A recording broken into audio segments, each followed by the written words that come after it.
In the Montana wilderness, 5 friends reunite for an epic adventure. But this trip of a lifetime Avalanche! turns into their worst nightmare. It felt like being hit by a car. It was black and violent. I thought, I'm not going to survive. In the carnage, Let's move! one lies critically injured, while another is buried deep in the snow. I remember just thinking our friend's gonna die. Matt, get us a sled. It's dead. Cut off from rescue by a powerful storm, they must battle to keep their friend alive. We were on our hands and knees clawing through the snow. You have to get there tonight. We gotta take your boot up. The pain came crashing in. I was left wondering if I was the next person to die.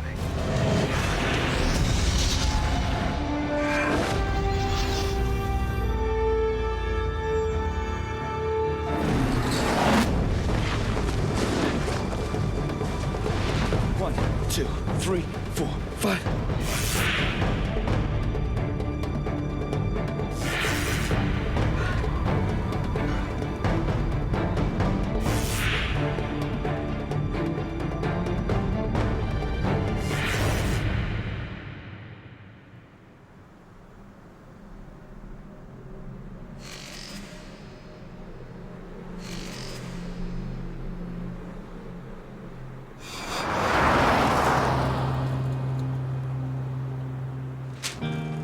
On their way to ski the remote backcountry of Montana are friends Matt Schuyler and Sam Kavanagh. Skiing is 25-year-old Sam's greatest obsession. It was a pretty young age that I fell in love with skiing. I did it every opportunity I had, sometimes 4 or 5 days a week.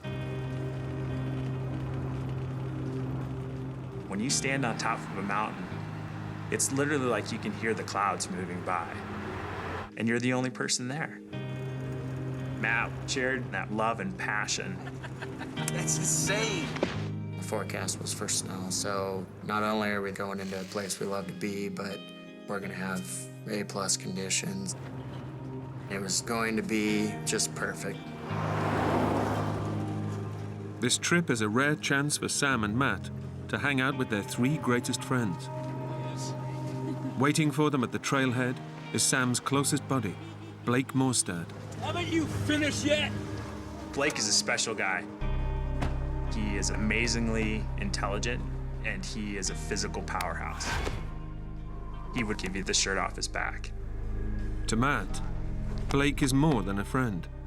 He's also his brother-in-law. The final 2 members of the group are professional mountain guide Jason Thompson and emergency medical technician Chris Mackey. We were all very excited about the skiing, but I think the overwhelming thing was just being excited to just be hanging out with the guys again. I don't want to get stuck up there with you. It's New Year's Eve, and to celebrate, the friends are heading out to ski virgin powder in one of Montana's most isolated areas. It was extremely remote. We couldn't get emails. We couldn't get cell phone contact. But the whole idea of the trip was to go out and get some great powder skiing and have a blast doing it. Their destination? The untouched slopes of the legendary Mount Nemesis.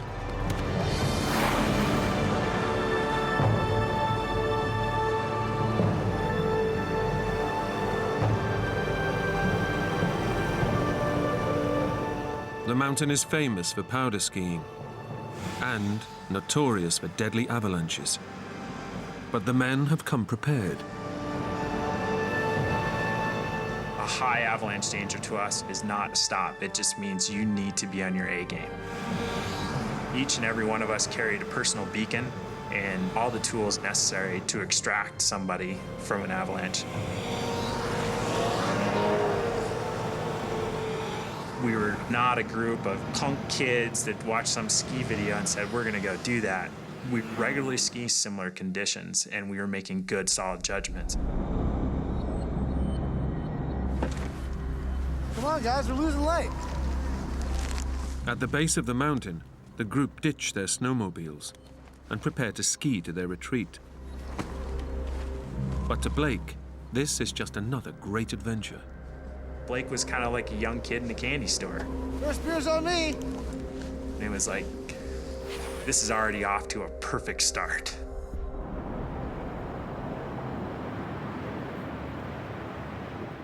The friends have skied 8 kilometers cross-country to their base camp. They're now all set to see in the new year. Happy New Year! But Blake is celebrating something much more life-changing. Okay, guys, I have a special announcement. Addie's pregnant. I'm gonna be a dad. It was a pretty momentous moment. Good work, man. Hey, congratulations. Blake suddenly was gonna have a little man looking up to him and exploring life for the first time. And so we took out the personal video camera. And I remember Blake toasting his wife. Hey, Addie, I love you. I look forward to seeing Junior pretty soon here, too. Happy New Year, Eddie! We all fully expected that next year we'd be celebrating the craziness that was 2005.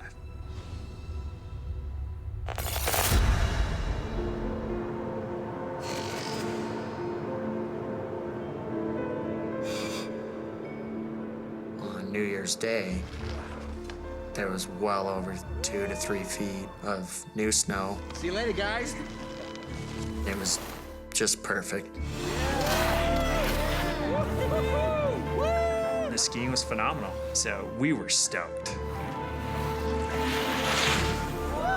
That first morning, we strictly skied in the trees because conditions for an avalanche were perfect. A heavy snowfall has piled a huge load of powder snow high on the mountain slopes.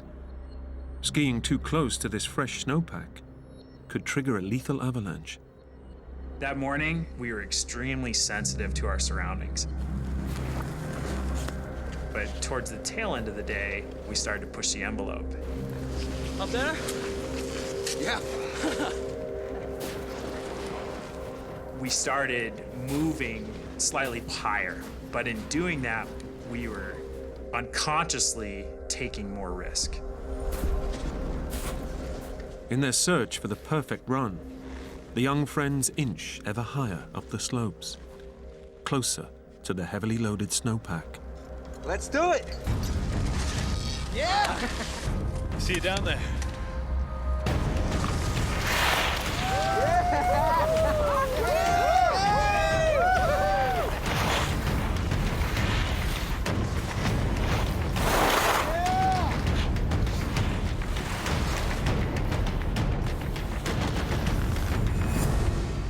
Finally, only Matt and his brother-in-law Blake are left up top. You all right? Go ahead. He skied off.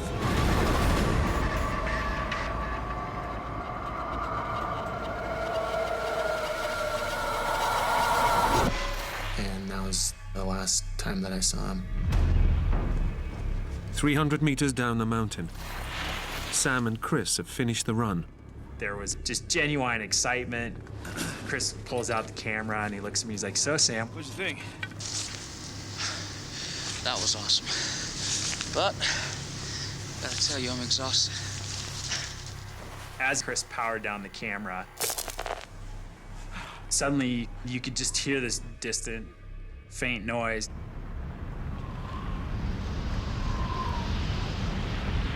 And I heard Jason yelling out, "Avalanche!" When you hear the word avalanche, there is just a sudden cold shiver that runs up your spine. A terrifying wall of snow, weighing thousands of tons, is heading their way. Upslope, Jason is its first victim. Brace. Right next to me was a tree. I grabbed it.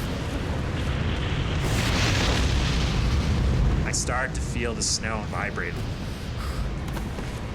What I experienced, I can only imagine, is like being hit by a car.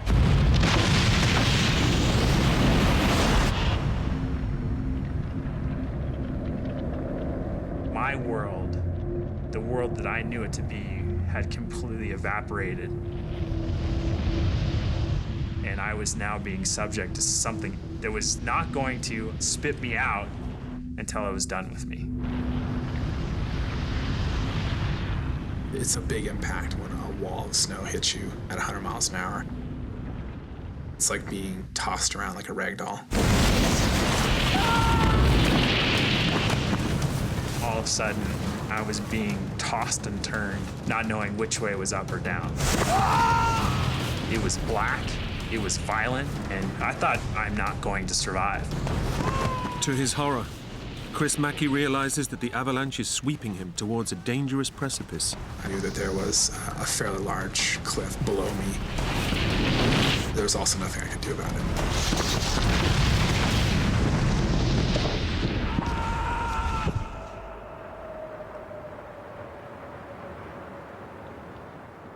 The nature of the terrain means that the sound of the avalanche hasn't reached 24-year-old Matt Schuyler up above.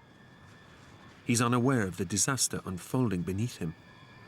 From my vantage point, I couldn't see anything, and I didn't hear anything. He's waiting for Blake to shout that the way is clear for his run. I was waiting for someone to yell, "Go ahead," and I waited and waited and waited, and I finally started yelling down, Hello?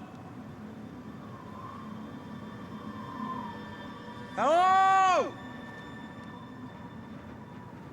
Hello?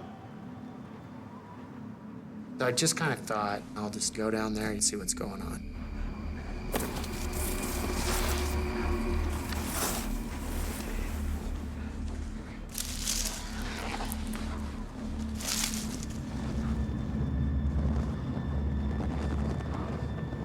And I just thought,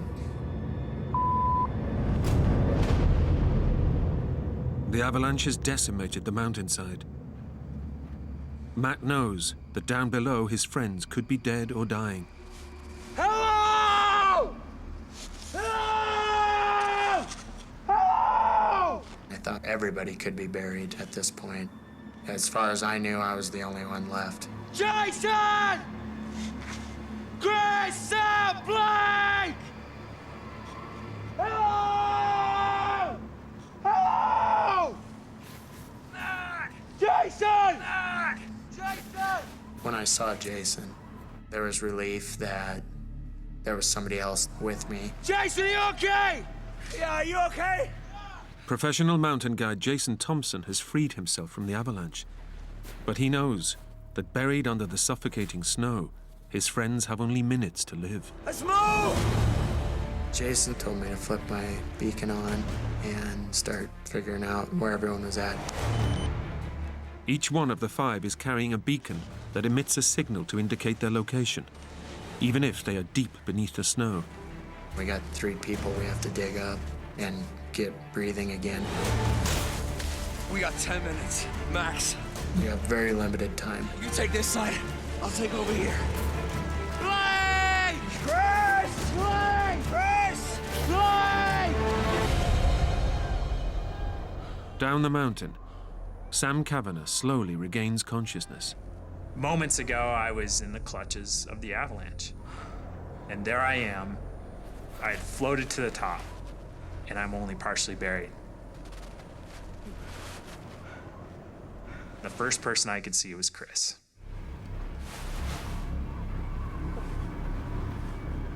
Are you okay? He's shooken, scared, but alive. Yeah. Yeah, I think so.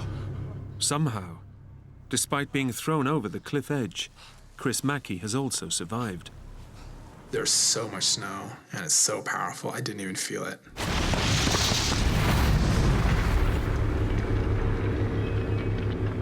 There was probably 2 seconds of weightlessness and then just a soft landing. There's a lot of adrenaline, realizing, wow, I'm okay. And then freed myself, turned on my transceiver to look for anyone else that could have been buried. I could hear Jason and Matt upslope yelling out our names. I'm elated, you know? Here. You here? Here! Chris and Jason are okay, and I knew that Matt was okay because he's yelling out our names. Miraculously, 4 of the friends are alive and accounted for. Blake! But Sam's best friend Blake is missing. Blake? Suddenly, it's not over. It's not okay. Blake? Blake! Blake! Blake! We have to find someone who's unconscious, buried, and we don't know where he is. Blake! It started to kick in. Blake! He's my brother-in-law, and he's buried somewhere. Blake! Blake has now been buried for several long minutes. Not only is his body being crushed by the compacted snow, he's rapidly running out of oxygen. I was thinking, we're gonna kill this guy if we don't find him, you know, because this is taking us too long. Blake! Blake! Blake! Blake! Blake!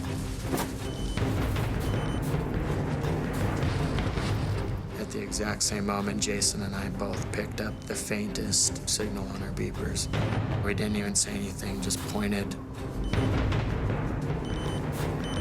The signal started getting stronger and stronger. It's going 40, 30, 20, and I start saying out loud, 15. 10. 9. 8. All of a sudden, I could see the top of the backpack. Over there. Now that Blake has been located, it's critical they get to him and clear an airway, fast, Start from below. before he dies from lack of oxygen. We're trying to get to his head to get him breathing. Using their Avalanche shovels, they start to dig. But the snow has become heavily compacted in the slide. It was very frustrating. It was like digging up concrete. I threw my shovel aside and was just digging with my hands. I remember just thinking, we're losing him. He's right here, but we can't get him out. Come on, Blake. Come on, Blake. Come on, Blake. It was very frustrating how difficult the digging was. Come on. I just felt helpless. 30 meters away, Sam Kavanagh struggles to free himself from the imprisoning snow Blake! and help save his best friend. I started trying to move around, and I felt this pretty intense pain.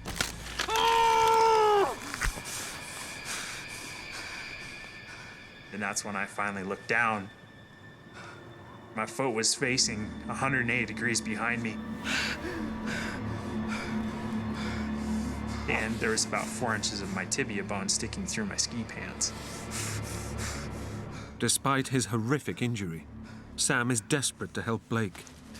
But first, he will have to do the unthinkable.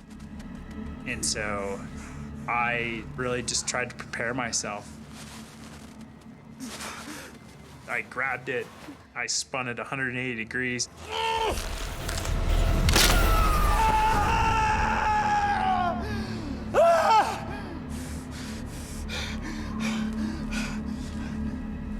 And I tried to stand and walk and shuffle my way down the slope to find Blake. Hearing the screams, EMT Chris realizes Sam is also in trouble.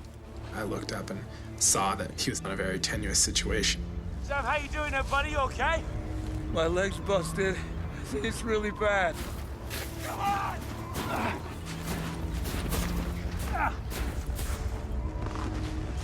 This is just shocking. There was a very big laceration on the side of his leg and quite a bit of bone sticking out. It's gonna be okay, Sid. It's gonna be okay. It's certainly the worst compound fracture I'd seen to that point. Chris is suddenly pushed to the limits of his training. He knows that an injury this severe, so far from civilization, could prove fatal.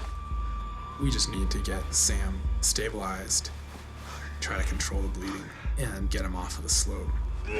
But we were still right in the middle of dealing with Blake. We got him out!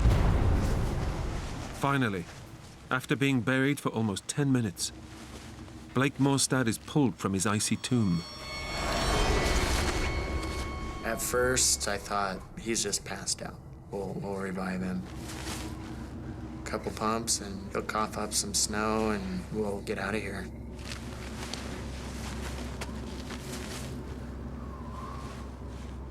Blake has no life signs. Compressing his chest will simulate his heartbeat, pumping blood round his body and keeping his brain alive. Man, come on. Pump his chest. 1, 2, 3, 4.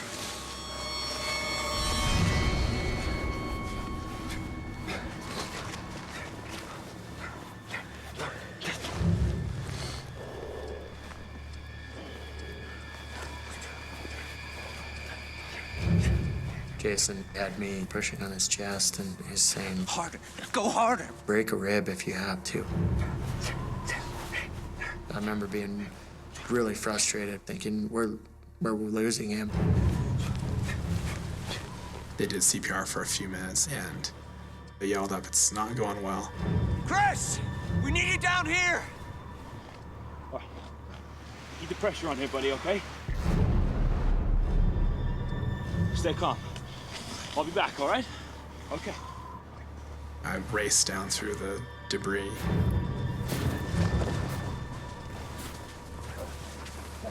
Have you seen any signs of life? Blake was white, maybe even a little blue, and not responsive at all. 1, 2, 3, 4, 5, 6, 7, 8, 9, 10, 11, 12, 13, 14, 15. You're relying on your training, but it's a struggle. 6, 7, 8, 9, 10, 11, 12. This is not a rubber mannequin. This is your friend, and he's not doing well. 15. In the back of my head, I knew he was dead.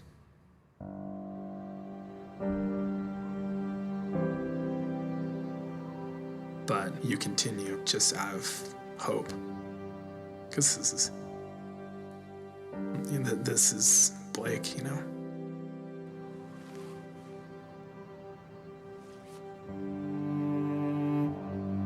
I remember just looking at Jason, and he was just like, this is done. He's dead. And I just thought, wow.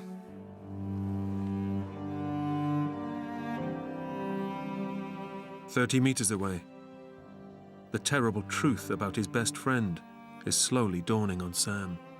I just waited for this physically dominating man to stand up and take care of me. I saw 3 people stand up, and one wasn't Blake. That's when my world came crashing, and I was left wondering if I was the next person to die.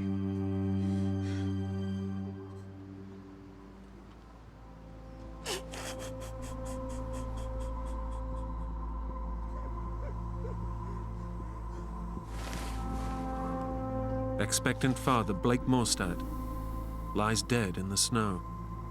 That's a tough realization, but he was gone.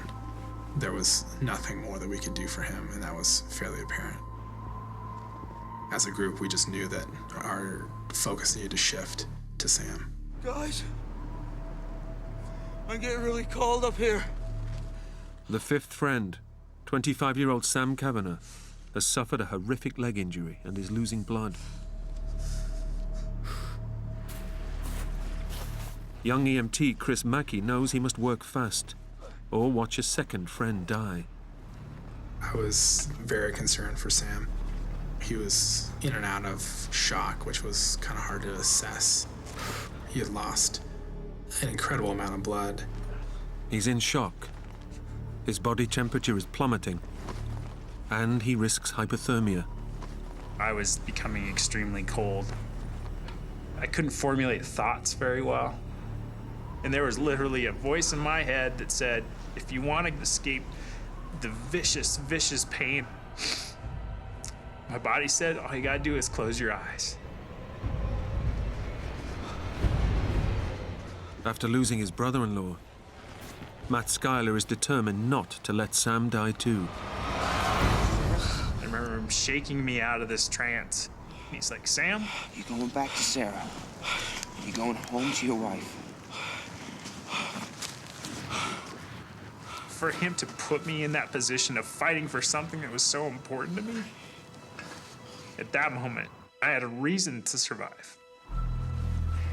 It's essential to get Sam warmth and shelter fast. But base camp is a kilometer away across rough terrain. Matt, get us a sled, okay? Matt ran back and grabbed a toboggan to get Sam back to the hut. Before I could move him, I had to splint his leg. Splinting Sam's leg will close his wound and should slow the blood loss. But it also means grinding his broken bones back together. This is gonna hurt, all right?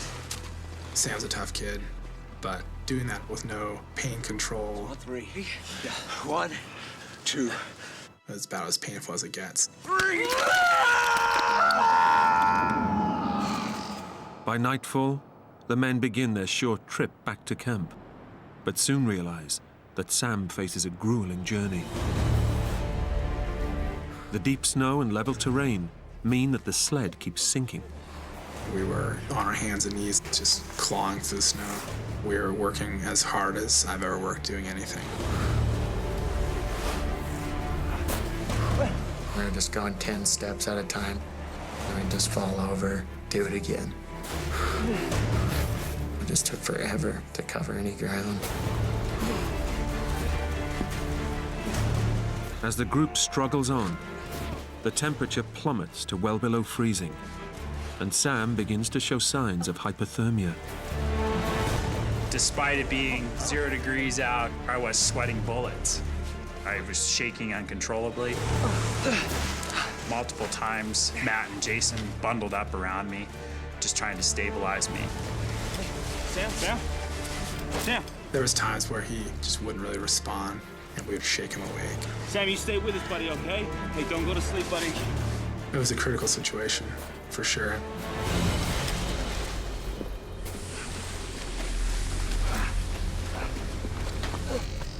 Finally, after 2.5 hours out in the bitter cold, the group gets Sam into the shelter of base camp.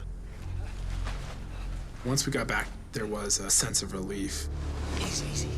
On 3. 1, 2, 3. Okay, easy. Go, Sam. Yo, Matt, give me that water. But EMT Chris Mackey knows that the journey may have done untold damage to Sam's shattered leg.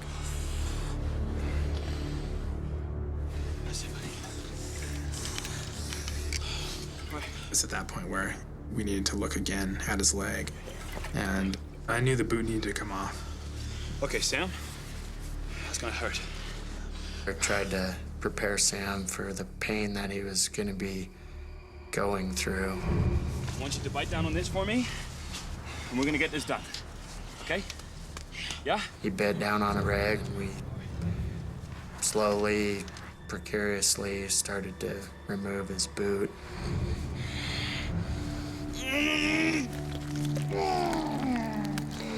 Okay, go. Come on. You have to imagine my leg is only currently being held on by the very back muscle. And I remember yelling out, Just rip it off now!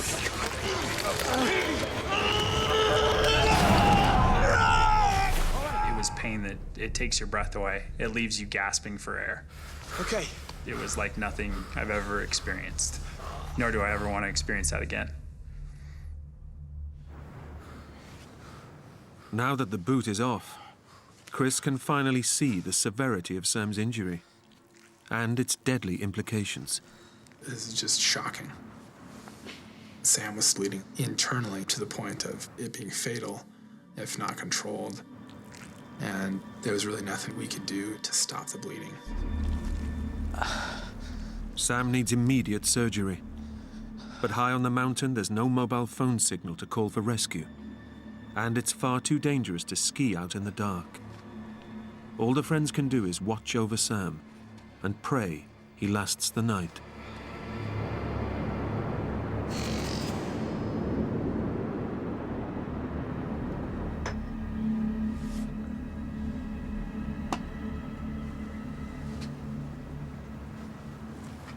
The decision that we made as a group was to wait till first light. And we took rotations staying up with Sam. And as the hours dragged by, the friends' thoughts turned to Blake, who only hours ago was still among them. We were all mourning Blake. It was unsettling knowing that your friend was lying out there in the dark, in the snow, alone.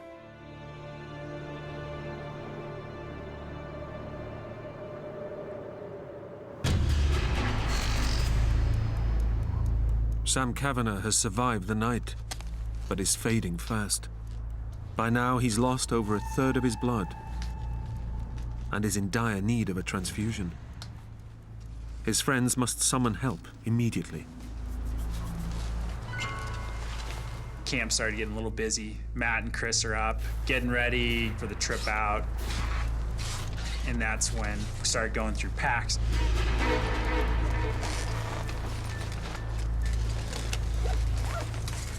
And realizing we didn't have all the stuff that we needed.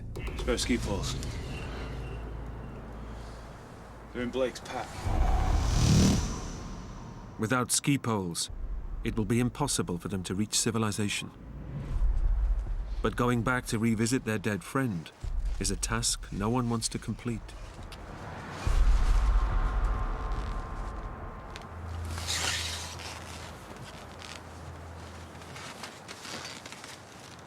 I'll go. You wait here.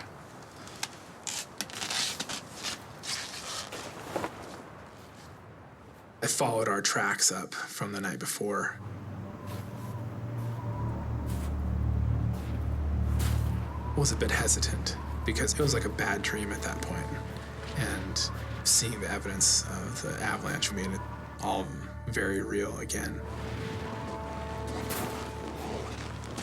Found Blake.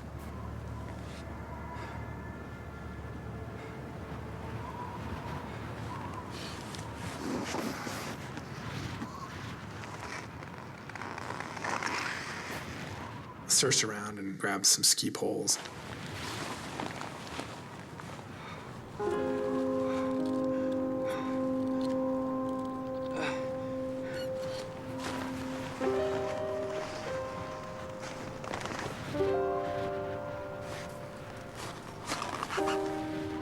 It's a very odd thing to say, I realize.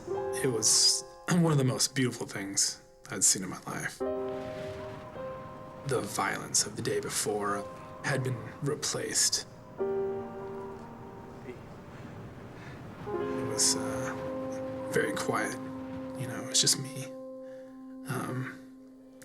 Just me and Blake at that point. So it was a very special moment.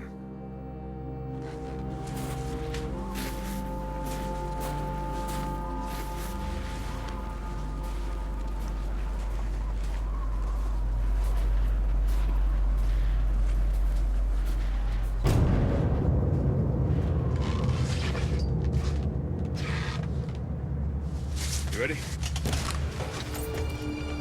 Hang in there, young.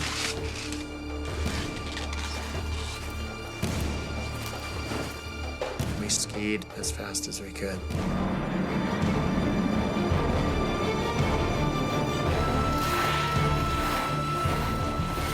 For 4 hours, they ski through dangerous avalanche terrain. Finally, they make it to the base of the mountain, where they left their snowmobiles. From here, they're just an hour's drive from mobile phone contact with the outside world. And the one thing you need to happen is that snow machine starting.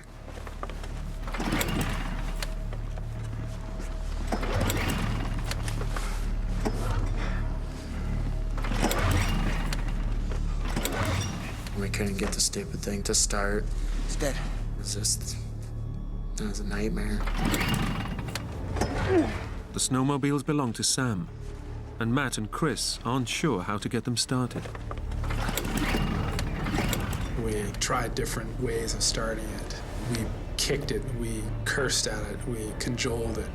Without a snowmobile, they face a cross-country ski that could take as long as a day.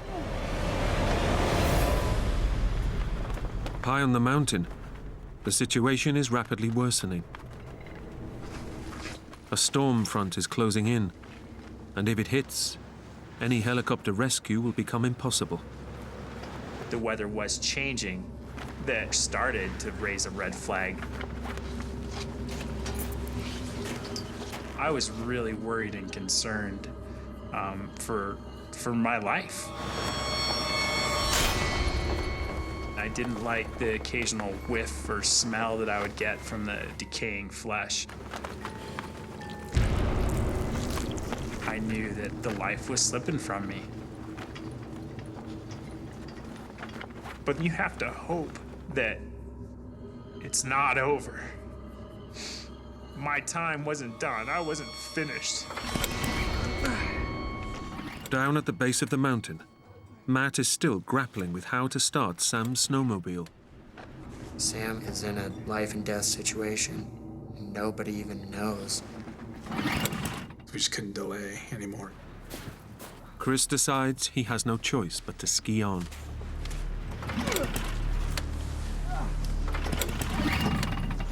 As I'm out in the middle of this big field,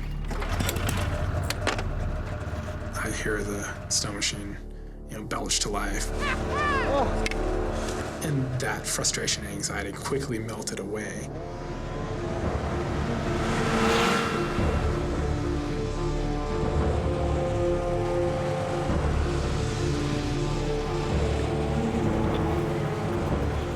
Once they emerge from the shadow of the mountain, Chris fires up his mobile phone.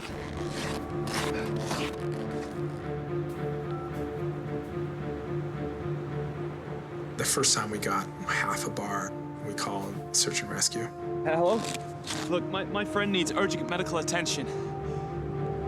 Yeah, okay, but hurry. I distinctly remember talking with the head of the search and rescue.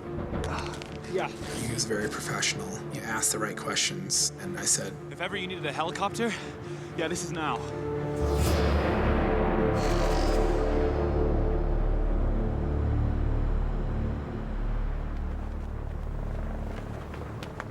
Suddenly you hear this very faint thud, and it kind of drew a little closer, And then Jason came in, he's like, man, there's a helicopter.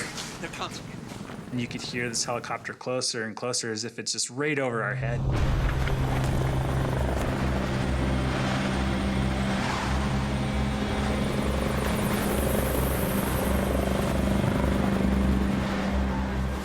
I'm elated.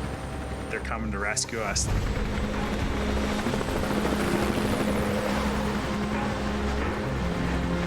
This is it.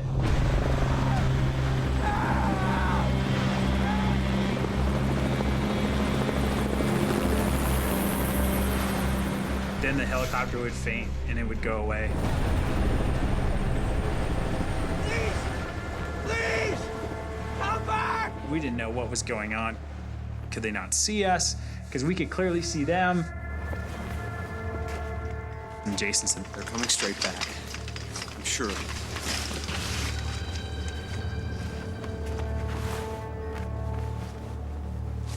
and the helicopter flew over. You could hear the rotors.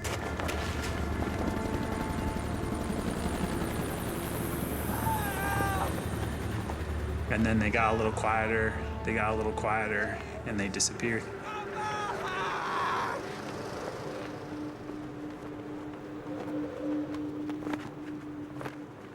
And it just went dead silent. 30 kilometers away, Chris and Matt have made it back to the safety of their truck, where news of the aborted rescue attempt is filtering through. Search and rescue kept saying, we can't do this, it's not gonna happen. They were in the middle of a snowstorm. There was 60 inches of new snow. They just couldn't land, just couldn't happen. I remember Chris just telling them, our friend is gonna die. You have to get there tonight.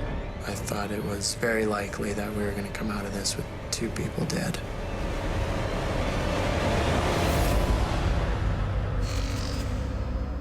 The rescue helicopter can't try again till daybreak, and the mood at camp is desperate.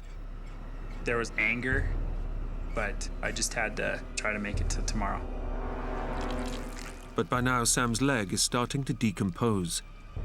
And with no antibiotics to stop the spread of poisonous toxins, his organs are starting to shut down. I needed to go to the bathroom, and I was trying to pee into a plastic juice jug. Jason. And so I talked Jason into letting me sit upright.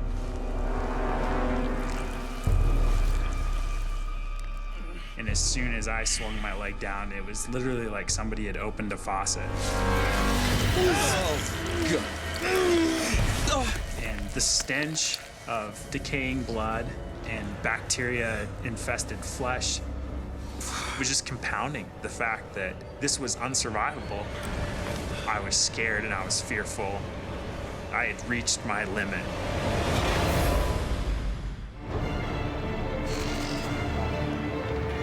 In the backcountry wilderness of Montana, search and rescue air crews are grounded by a fierce snowstorm.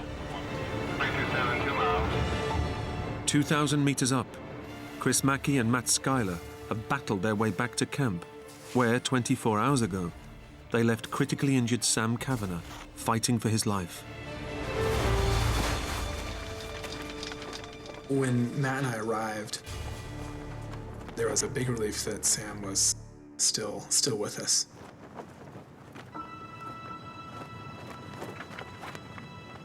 But he was in a very tenuous situation. How are you, buddy? Hanging in there? He had lost an incredible amount of blood. I'm not going to venture how much longer he could have lasted, but we were pushing that limit, I think. I knew that we were racing against time to get him to hospital. It's a desperate dilemma. Any attempt to drag Sam down the mountain would trigger further blood loss and probably kill him.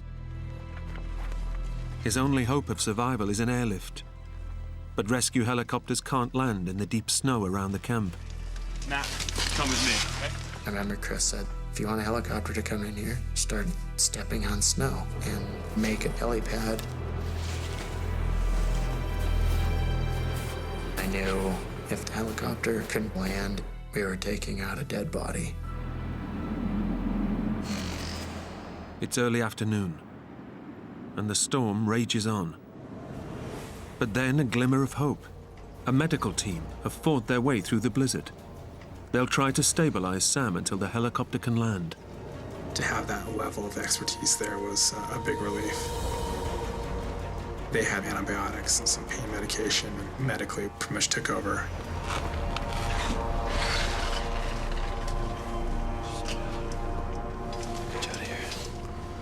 I was happy to at least be seen by a doctor for the first time.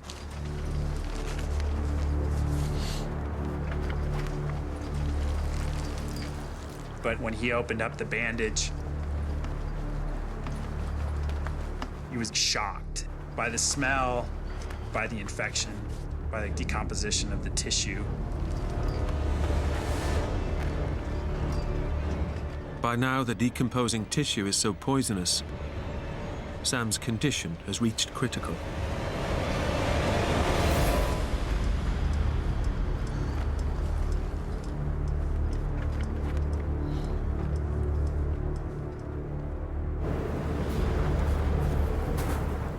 A decision is made.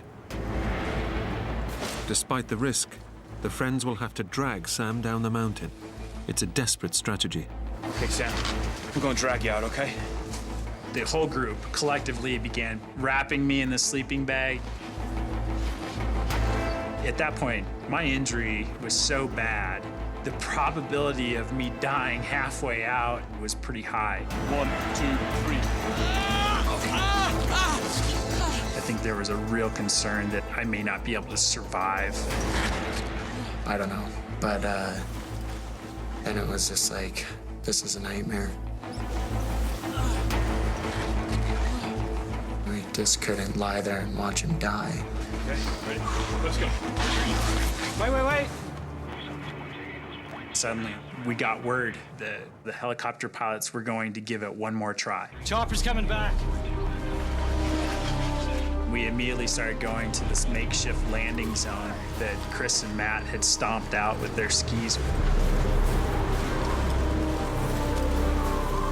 Suddenly you hear the helicopter flying in, and it's getting louder, and it's getting louder, and it's getting louder.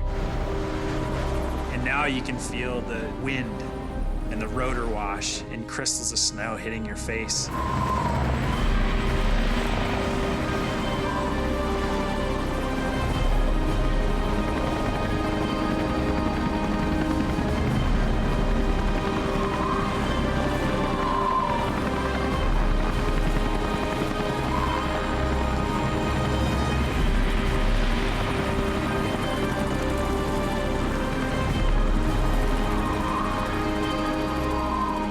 For the first time in 48 hours, I didn't feel pain. I was taken away from that, and I was rescued.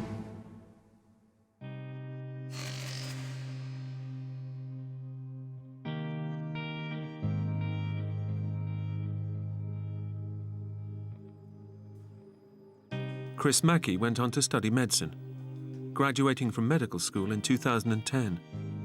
Today he works as a hospital doctor in North Dakota.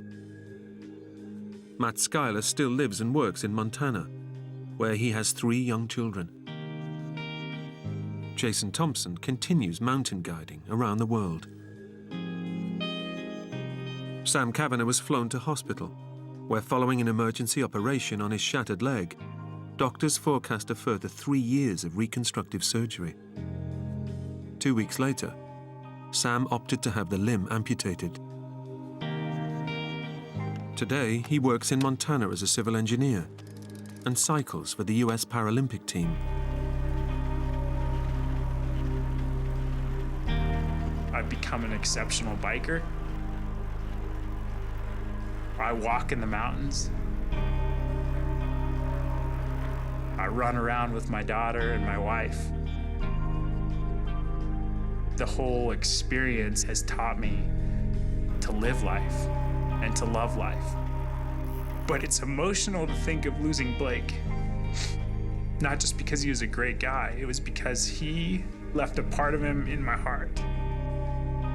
It's great to know that I've had people in my life have that impact on me, because I know ultimately that makes me a better person.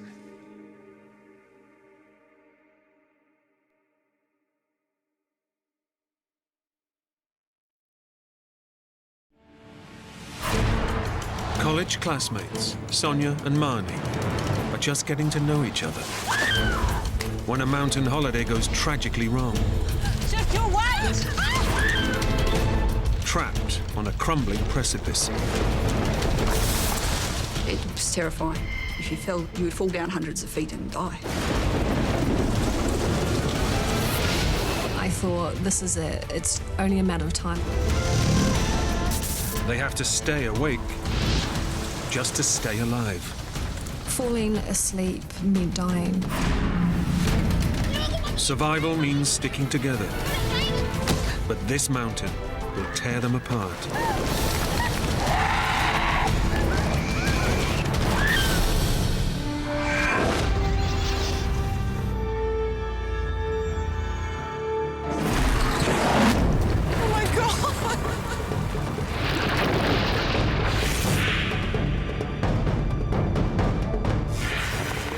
She started to think that we could die there.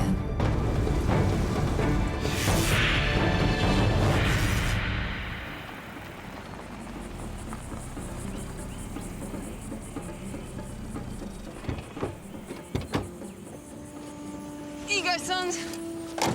It's 4 days before Christmas, Cheers, mate. and postgraduate physics students Sonia Rendell and Marnie Shepherd have left their books behind for a 3-day hike in the Southern Alps of New Zealand. They look so cute. They don't look real. They're gonna feel pretty real once we're up there. 25-year-old city girl Sonia has just split with her boyfriend and is taking time out to clear her head. I was heartbroken, so it was a good opportunity just to get away and start thinking about where my life was going. Sonia had a bit of a split up just beforehand. So this hike was something I hoped that Sonia would enjoy. At 36, Marnie's already a veteran mountaineer. This trip was her idea. I've always loved the mountains. It brings a lot of happiness for me anyway to feel like I'm part of nature. The women have rarely hung out socially, until now. Sonia and I are very different in some ways. Sonia's a lot more sociable person. She's also a bit more of a glamour person. How are your new boots? Oh, they're good. I really like the colours. What do you think? I'd never hiked with Marnie before. I don't care what they look like. Are they comfortable? She's a very experienced climber, and I knew that I was going to be in completely safe hands. It's going to be a challenging hike. They face 3 long days of walking and rock scrambling. They'll overnight in hiking shelters along the way.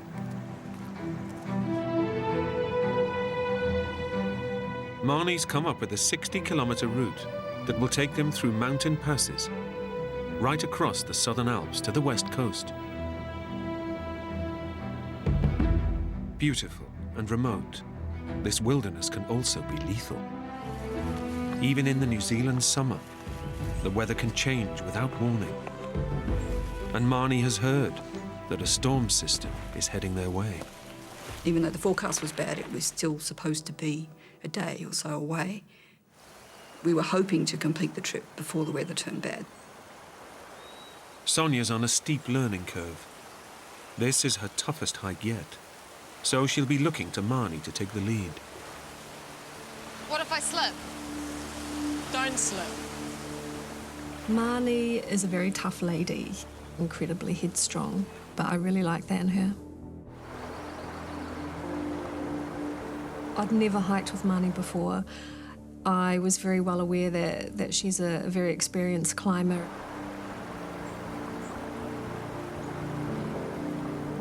There are some tricky bits, but I think it's a really great trip to take someone who wants to see the real mountains. Sonia and I both thought, well, yeah, we'll give it a go. The idea being that, you know, in principle, we could always turn around and come back again.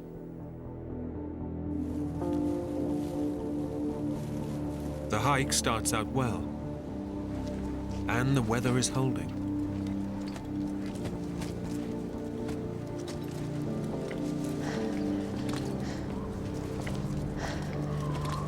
But around the next bend, a shock awaits the two friends.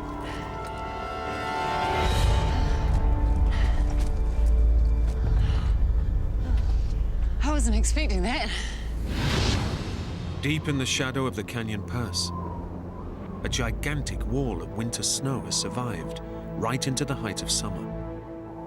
It was quite beautiful. It was just this massive, smooth stretch of ice that covered the base of the mountain. But alpine expert Marnie instantly recognizes the ice is a big problem. We're talking 4 or 5 stories high, not something you can just throw yourself up and hope to get over. It was firm snow, very steep, you would need crampons. We won't even get 6 feet up there. Neither of the women wants to turn back, but the only alternative is to climb around the wall of ice blocking their path. But there's a bit of a path up there. It looked like there was a way of climbing up over the bluffs by the snow and hopefully sidle around the ice. It was still very steep and definitely a climbing route, but I do have a lot of experience on this kind of terrain, and I knew Sonia was, you know, natural in the mountains. You know, she hadn't done climbing, you know, serious mountaineering, but I wasn't thinking it would be like that. I reckon we can do it.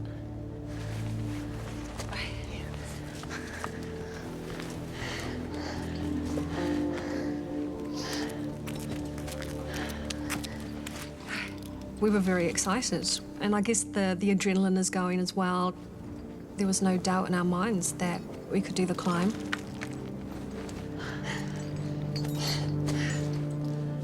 The women reach a ridge that should take them around the ice.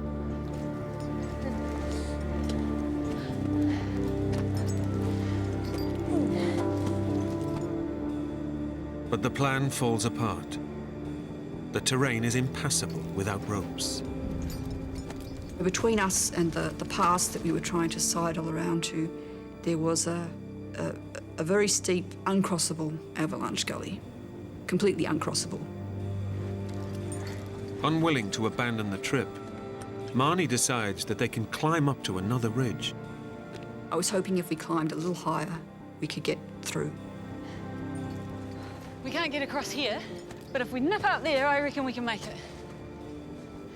I was a little bit surprised. It looked like it would just be a long, long climb. What, that ridge way up there? But I completely trusted Marnie's judgment. Okay. Okay. She basically just said, you know, follow my route, so it was always her that went first. Now you just want to watch out for the loose screed. You don't want to scuff your new boots.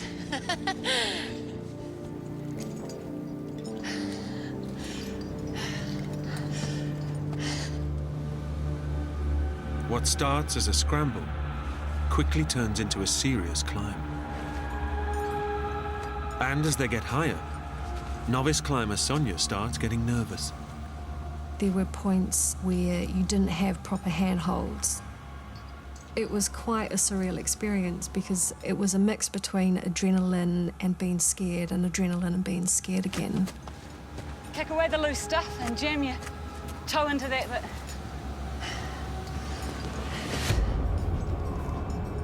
To find a way around the ice, the women have to climb higher and higher. Marnie has underestimated the severity of the ascent and overestimated her friend's climbing ability. Marnie, this is just crazy. Sonia was beginning to get scared of the train, and with very good reason.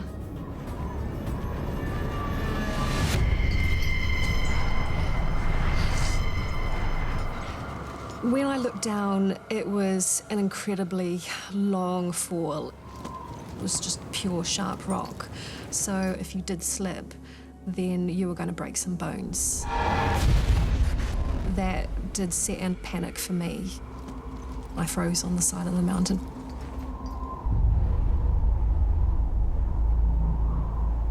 It was a very big mistake on my part, taking Sonia into that terrain. Your survival depends on you being careful about what you're doing, and if you panic, you're not being careful. Marnie needs to calm Sonia down, fast. Just relax and take some breaths, okay? It was terrifying. If you fell, you would fall down hundreds of feet and die. You couldn't afford to fall. Marnie, I can't do this. This is too hard. I'm gonna go back down. Sonia? Sonia, you can't go back down. It's too dangerous.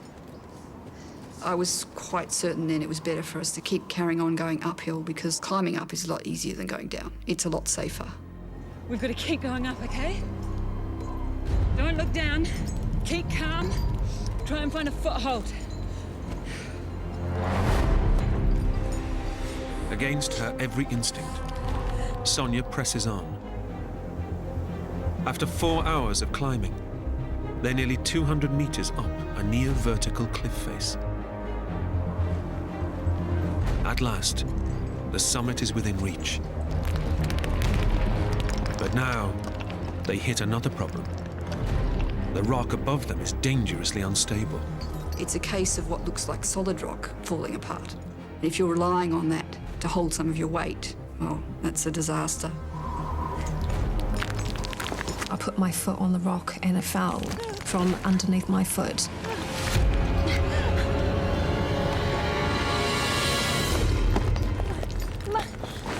Marnie, it's just crumbling. I couldn't hold on to the rock much longer.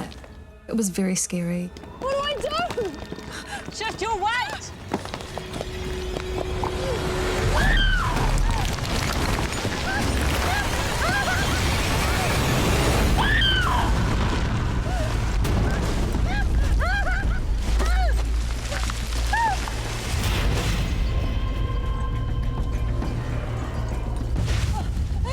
I was clinging on, trying to scramble my other foot or wedge it into the rock just to get one solid foothold.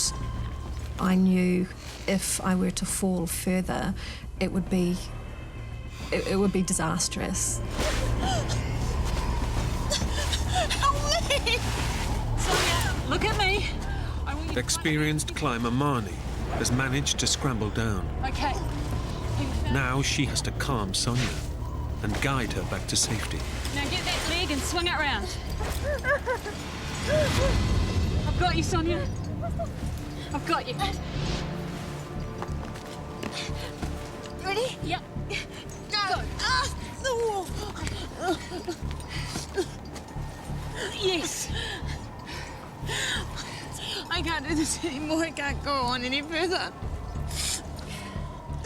Sonia's safe, but the shock of the fall has drained her strength and her confidence. We've got to keep moving. I really needed to stop because mentally and physically I couldn't last much longer.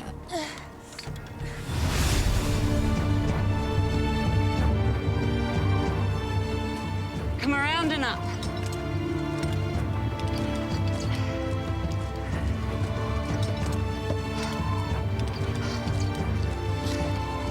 Put your hands where I put mine. Pushing on, the women face a dilemma. The terrain above is even steeper, yet going back down is out of the question. The rock quality was really poor. The rock you're standing on and the rock you're holding, all of it could just crumble. Marnie realizes she can't push Sonia any further. I want to stop. I can't go on. She needs to find a spot where they can take a break. I think I see something. There was a very small, flat patch, and it was the only safe place on that entire, cliff section.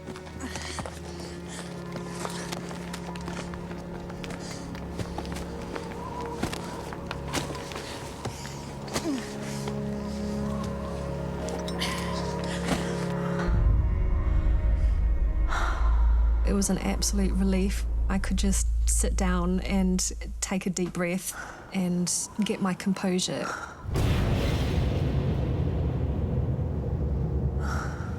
Marnie's decision to climb the rock face almost ended in tragedy. Now Sonia is regretting putting her life in her new friend's hands. What were you thinking, Marnie? I knew that I had climbed parts of that mountain, which was just mad. Oh, I'm sorry. It's my fault. I was feeling bad that I'd got Sonia into this position, but also totally focused on getting out of it. We wait 5 minutes and then we push up to the top. Marnie knows that the top of the ridge isn't far above them, but Sonia just can't face another grueling climb. Emotionally, I was exhausted. You have the realization that you've made a very, very bad mistake and bringing somebody else into a life-threatening situation. We were on a very steep face, completely rocky, and, quite exposed. Marnie knows this tiny ledge is no place to linger. They need to complete the climb before dark, and there are only a couple of hours of daylight left. But first, she needs to convince Sonia that they can make it safely to the ridge. There's a couple of really good handholds up there. No props. You right, Sonia? But now she's safe, Sonia's not interested in moving. You start here, move across. I can't go any further. I've had enough.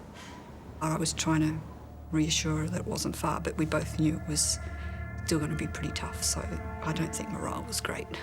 We've got 2 more hours of daylight and we can make it to the top.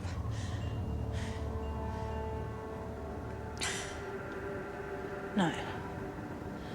I don't want to climb any further today. Sonia made it clear that we should stop for the night because that was enough. Marnie agrees. They'll start the climb afresh in the morning. She's praying the threatened bad weather holds off long enough for them to reach safety. Even though the forecast was bad, it really did look like it would hold for another, 24 hours or so. I was hoping that we would get up in the morning and it would just take us an hour or so to complete that section, and then we would be safe after that. At 1,500 meters above sea level, even in summer, the temperature plummets at night. Soon it's only a couple of degrees above zero. And since the women planned to overnight in hikers' huts, they brought barely any survival gear. I wasn't expecting it to be as cold as it was, and we weren't prepared in terms of, very warm clothing. It was miserable. It's bitterly cold, but Marnie and Sonia figure it's only for one night. Keep it tucked in there. Then, dark clouds start to roll in.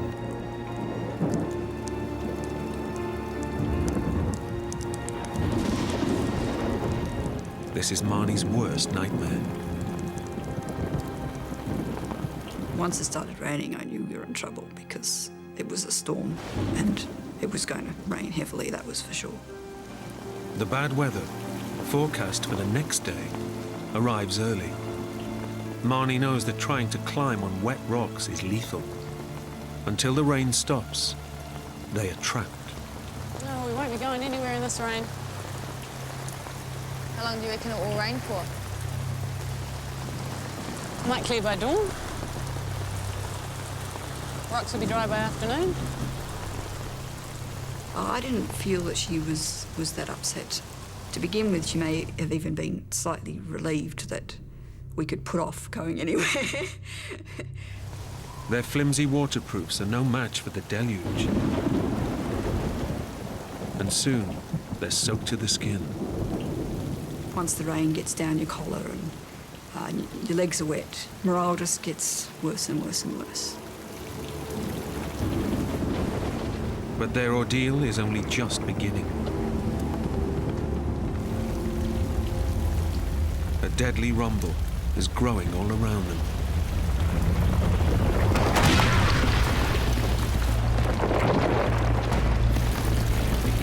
What was that? Loosened by the torrential rain, massive boulders start to crash down, smashing all around Sonia and Marnie. Oh my God! You could hear the rocks falling on the mountain. I thought, this is it. It's only a matter of time. They're gonna hit us! There was really a constant stream of rocks rolling down either side of us. Some of them only a few meters away from us. It was very scary. We just knew there was absolutely nothing we could do. All the women can do is pray that none of the rocks will smash into them. I just couldn't believe that we'd ended up in a situation like this. After what seems like an eternity, the rockfall eases. When they stopped, we were just absolutely relieved. But we just didn't sleep that night. We were so concerned about, what we were going to do in terms of the climb the next day.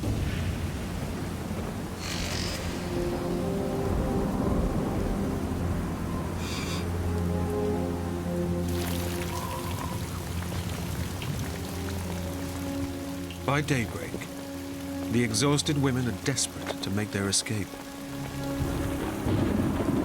But the rain isn't stopping. Sonia, you'll have to stay put until the rain clears. There was no way we could go anywhere. We had no option but to stay where we were until the weather cleared. The crumbling rock face is now slippery as well. Any attempt to climb would be suicidal. Neither woman owns a mobile phone, so they have no way of calling for help. They decide a meal will raise their spirits. We thought that the rain was going to pass in 1, maybe 2 days, so we thought there was no reason to ration the food. We still had a good 1.5 days worth of food left, so we ate normally. The decision not to ration their meager food supply is highly risky. Storms in the southern Alps can last up to a week. As night falls again, rain shrouds the mountain, and the temperature plunges towards zero. I am so cold. Soaking wet and chilled to the bone, the women start to shiver. And Marnie realizes this is becoming a survival situation. It was very clear from the start hypothermia was going to be the problem. Shivering is the body's attempt to generate heat. But if the women's core temperature keeps falling, the blood supply to their organs will eventually shut down. People usually die after a couple of days. As exhausted as they are, Marnie is afraid that if they fall asleep, they may go into a hypothermic coma from which they may never wake up. All the blood goes out of your brain and you go into a coma and then you die. Marnie told me that hypothermia was going to be a huge risk. The reality dawned that we're at the mercy of Mother Nature. Don't let me go to sleep. No, I won't. I was absolutely devastated. The women make a pact to keep each other awake, no matter what. We were the only two people that could keep each other alive. But they haven't slept for nearly 48 hours, and their body clocks are starting to rebel. Son. I made an effort to just constantly talk and be annoying to keep us both awake. Son, no napping. Yeah. I promised you luxury accommodation, eh? But, you know, I for myself, I was very conscious that I wanted to get Sonia out of this situation. I'd got her into it and I was determined.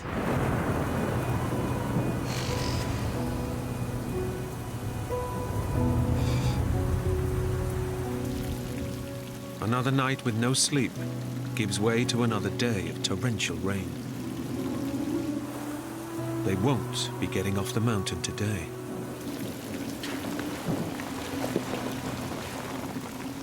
We're sitting on sharp rocks. You're actually in physical pain from being scrunched up. So you want to move. They've now spent 48 hours in a series of contorted positions, crushing their legs and causing a dangerous build-up of fluid. Okay, let's get these boots off. Our feet were swelling up and there was a real risk that tight boots would cut the circulation off in our feet. My feet were cramping up and incredibly painful. I had to do something. The only way to stop the agony is to remove their boots. Oh, that's good. It was a huge relief taking my boots off. But Sonia's feet are in a bad way. After days of being soaked, she's at risk of developing trench foot, a fungal infection that can lead to gangrene and blood poisoning. If they get any worse, she may not be able to resume the climb. The full repercussions of Marnie's decision to leave the trail and climb this isolated mountainside are beginning to unfold.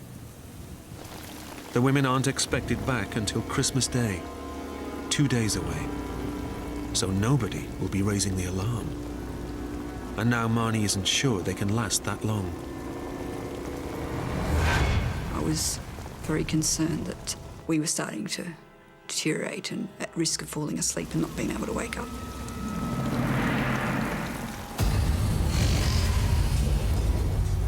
As Christmas Eve dawns, Sonia and Marnie have been awake for over 100 hours, and their brain chemistry is starting to play tricks on them. Once you start to get dangerously weak, it's like, am I hallucinating or am I awake? Hey!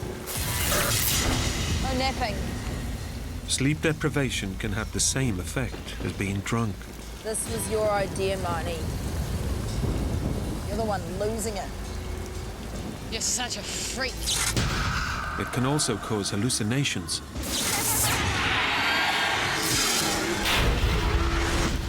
And uncontrollable rages.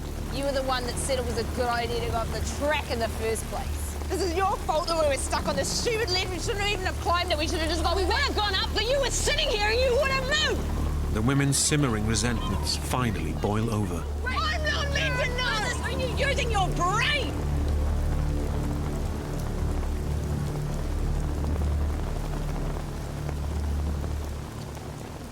I was thinking what I'd done in my life to deserve punishment like this. I just wanted to go home. Run asleep. I was really worried that she was going to take a nap. If Sonia falls asleep, Marnie fears she will never wake up. We couldn't let ourselves go to sleep at all.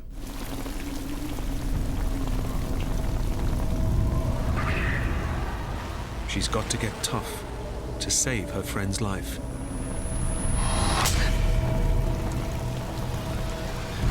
The violence sends adrenaline coursing through the women's bodies.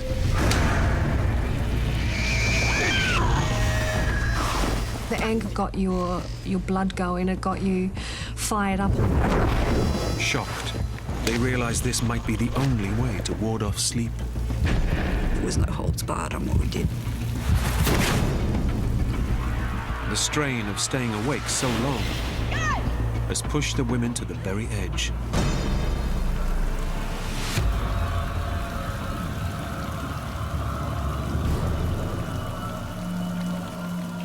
With Christmas just hours away, their relationship has entered uncharted territory.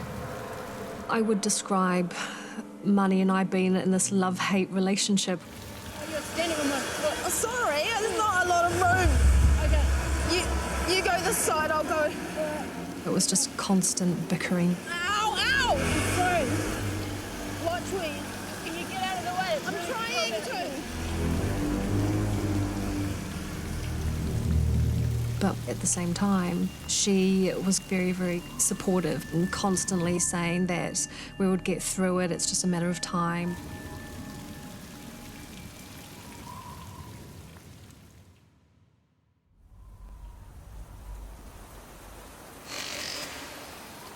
Christmas Day. The two friends are in no mood to celebrate. They're exhausted, numb with cold, and all they have left to eat is milk powder. They've tried to fend off dehydration by drinking rainwater, but are still constantly thirsty. We just couldn't stop thinking about wanting a drink of water.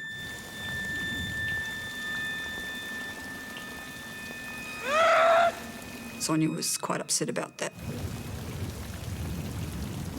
I just felt horrible.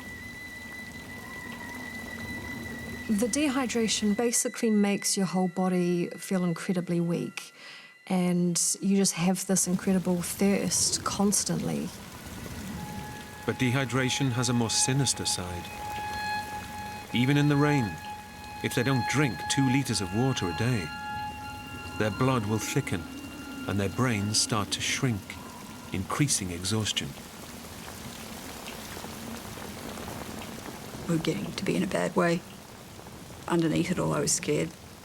I was worried we weren't going to survive much longer. There's a single glimmer of hope. Sonia's expected at her sister Nikki's house to celebrate Christmas, and she's sure her family will be wondering where she is. I already knew that my mother would be panicking. I was sure in my mind that it's only a matter of time before we get found. Here's to your mum. We were just really hoping we would get rescued in the next day or two. Sonia's no-show on Christmas morning has ruffled a few feathers at her sister's house. Where on earth is she? Well, I wouldn't be Sonia if she wasn't late, let's face it. We were kind of joking that typical Sonia. We thought, well, Sonia was going to be making a large late entrance with, you know, drama and style. Sonia's family aren't at all surprised she hasn't shown up. As much as I love my sister, she's a right pain. Sonia's unreliable track record has come back to haunt her. The women believe Sonia's family must be raising the alarm. Look what I've got. Convinced that help is on the way, they decide to share in the festivities and ease their raging thirst. Let's dig into some of this. Marnie had a bottle of wine that she was taking as a Christmas present. And we thought, what the hell, we know we shouldn't be drinking alcohol with no water, but we were going to have a bottle of wine on Christmas Day. Okay. By late afternoon, Nikki's annoyance at Sonia's absence has given way to concern. I don't know if you can help me. My sister's gone tramping and she hasn't returned. She drives to the National Park's mountain ranger station to raise the alarm.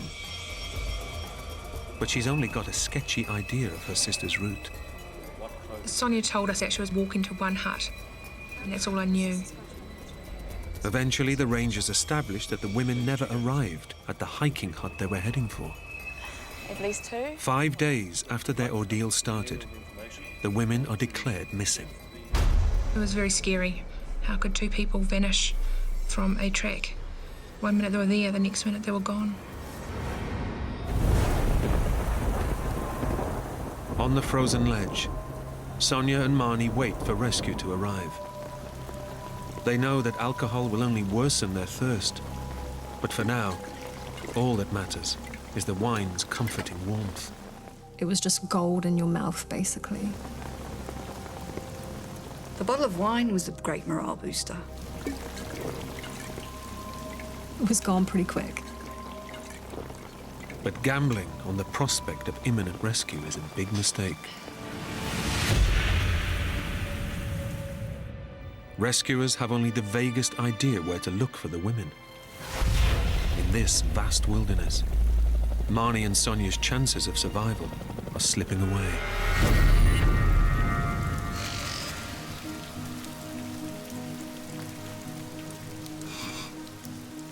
The fact that a whole day had passed and we hadn't been rescued was just heartbreaking. If there was an air search and rescue, we would have been rescued by now. The reality dawned that we were going to be stuck for some time. 16 kilometers away down in the valley, park rangers scramble rescue helicopters and foot patrols to hunt for the women. But with a search area spanning hundreds of kilometers, the chances are 1 in a million.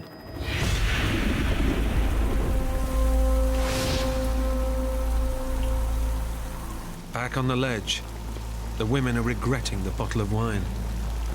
The alcohol has dehydrated them further, worsening their raging thirst. But violent winds make collecting rainwater impossible. Even though there was torrential rain, we couldn't collect any of that water. It was always at an angle that you just couldn't get to it.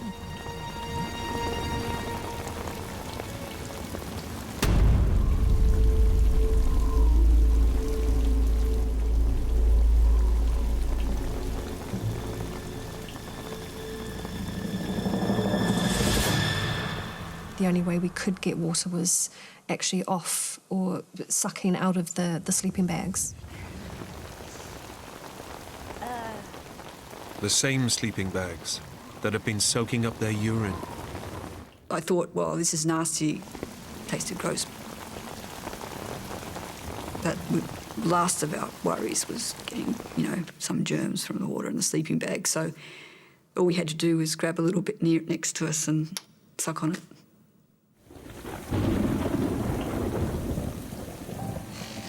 On the ledge, the women remain prisoners for a 7th day. The wet rocks are as slippery as ice, making climbing impossible. It really didn't stop raining at all. We were incredibly unlucky. I was depressed. The weather was still incredibly bad. It was getting colder and colder.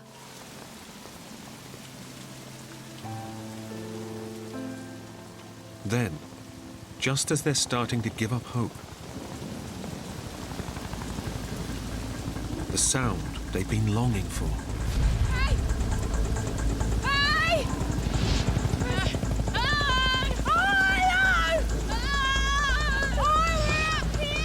We were absolutely over the moon. We just knew that we were going to be rescued. Come here!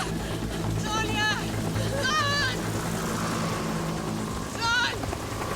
Come here! Sonia! Hello! Hello! Come here! When the helicopters didn't spot us, I was incredibly disappointed. 1,200 meters up in the mountains. The bad weather makes them invisible to the search choppers. The helicopters had no chance of finding us in the bad weather. Their dreams of rescue are shattered.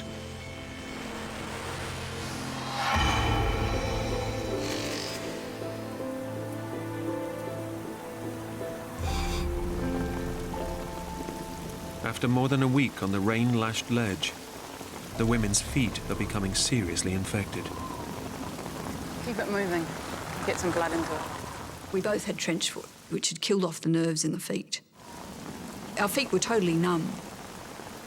Even if the weather clears, climbing on their numb and damaged feet will be next to impossible. It was very scary. I actually started to think that we could die there. Best known route was driving to the head of the valley up to here and then making their way across. Since Sonia's sister Nikki raised the alarm, rangers have spent 4 days scouring the search area, both on foot and from the air. But there's no sign of the women. We could be looking for bodies. The search turns into a body hunt. That's when fear kicks in. How do you live a normal life when your sister is nowhere?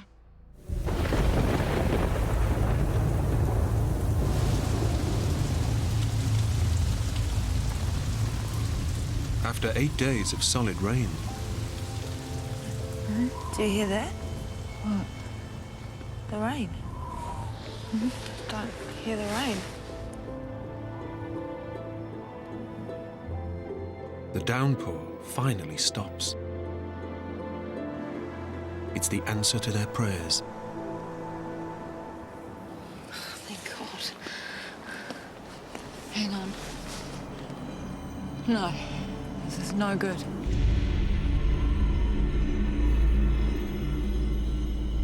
The rain gives way to snow, and their nightmare deepens. It was feeling like you were sitting in a bathtub of ice cubes. Oh, so cold. The sub-zero chill brings the threat of hypothermia even closer.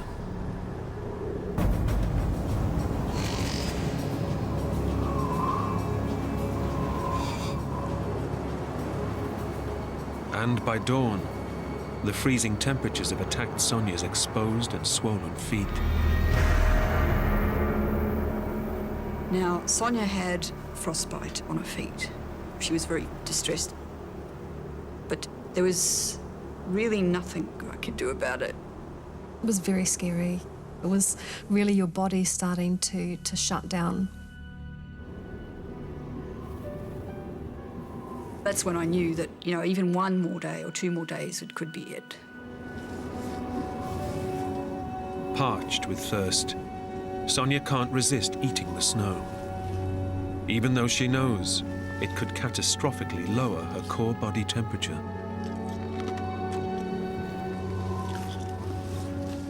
I knew I shouldn't be eating snow, but I thought, what the hell, I'm going to do it anyway.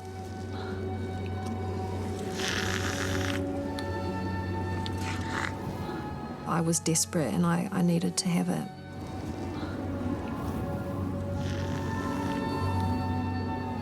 It's only going to make it colder.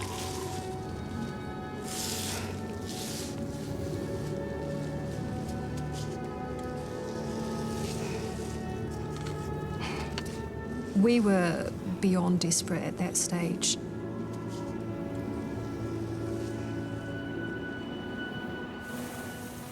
As Sonia and Marnie endure their 9th day without sleep, the weather veers between snow and freezing rain, and they can no longer fight the urge to shut their eyes.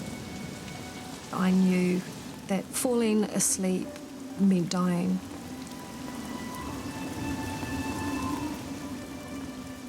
I just really needed to let go.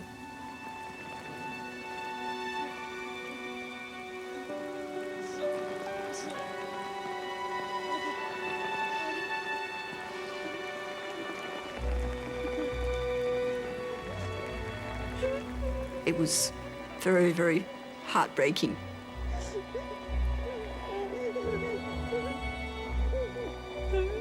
You start to lose your resolve. You start thinking like, oh, maybe I could have a little bit of a nap. It's a sign that you're probably about to die yourself.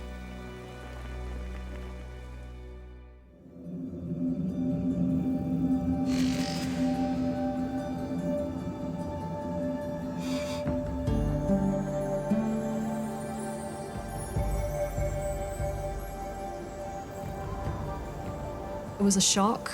We could actually see some blue sky. It was the best thing that we'd ever seen. Realizing that no rescuers are coming, Marnie and Sonia decide to take their fate into their own hands. I don't want to wait to get caught here in another storm. I was so incredibly weak and so incredibly tired, but we were determined that we would definitely climb out no matter what. Yeah, let's get out of here. If we died trying to climb out, that was better than dying in that crack. When the rock dries, they'll climb. Trying to climb on their damaged feet is near suicidal. But if they stay put, they're convinced they'll die. Back at the ranger station, the authorities call off the search for the women's bodies. But Sonia's sister Nikki can't bring herself to leave.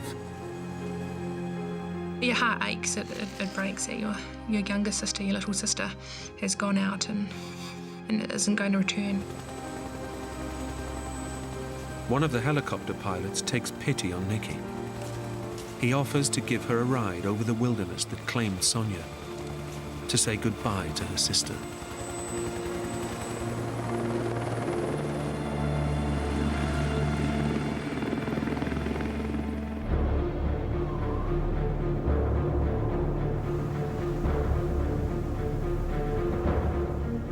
The women prepare to climb. They haven't slept in 10 days, and they can barely feel their infected, frost-bitten feet. My feet were swollen to the point where your skin was going to crack. But the only thing that we were thinking about was how we were going to climb out. They're determined to escape their prison, or die in the attempt.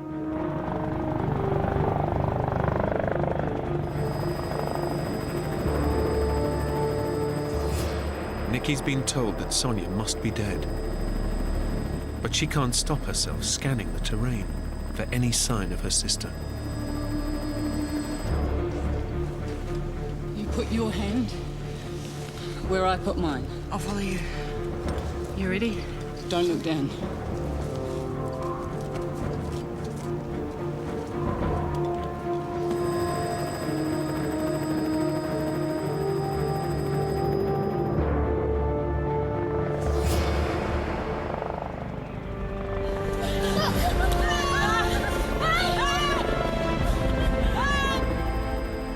By some miracle, Nikki has stumbled across Sonia and Marnie amid hundreds of square kilometers of wilderness. It's my sister! It was just absolutely euphoric. We were over the moon. I think we looked at each other and we hugged each other and we thought, thank God. They were laughing and happy and crying, and it was amazing. We made it, Marnie. We made it.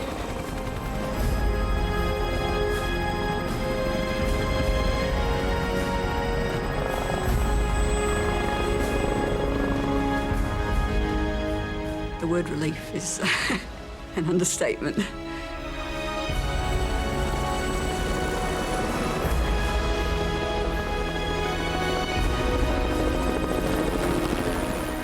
The helicopter rushes Sonia and Marnie to safety.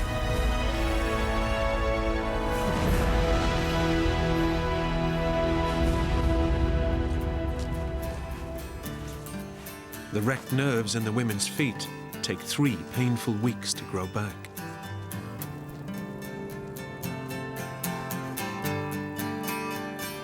Sonia never went climbing again. But Marnie would return to the mountains 10 months later. I'm pretty sure I promised Sonia I wouldn't do that to anyone again. But I still love the mountains. I still love tramping. And I'm definitely more careful now about what I do with people. The two women remain friends. I think I probably wouldn't be here today if it wasn't for Marnie. It was definitely her strength that got both of us through it.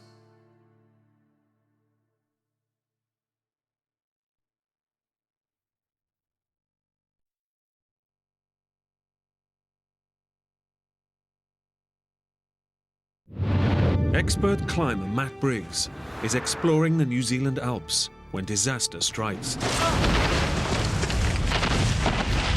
A deadly fall leaves him crippled and alone in a hostile wilderness. I almost want to vomit from the force of that pain. With only his dog for company. His very survival depends on battling nature, his body. You know it's going to hurt. And sheer terror. I'm losing a lot of blood. I'm going to have to do this the hard way. But the mountain won't let him go.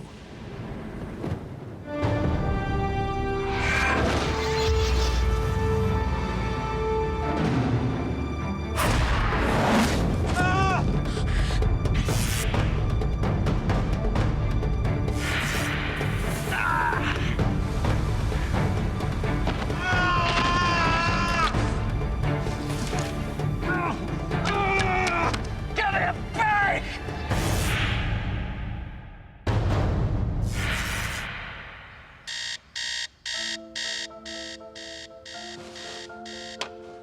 33-year-old Englishman Matt Briggs has started a new life on the other side of the world, in New Zealand. Recently divorced, he's ended up running the store he bought with his ex-wife. A year of separation and divorce process behind me at this stage, and much more ahead. So it was a tough time, yes. But in his heart, Matt is no shopkeeper. Trapped with a business he can't sell, hiking in the wilderness is a welcome relief from the daily grind. I was stressing over the sale of the business. I had a lot on my mind, and a trip into the mountains was just what I needed to actually relax and enjoy life for a week. Matt's arranged staff cover for a few days, while he heads off to his beloved mountains. A long trip like that, you can forget the rest of the world's there for a week. It's great. As an experienced hiker, Matt is meticulous in assembling his kit. He even leaves his new manager a note, detailing his route and when to panic if he fails to return.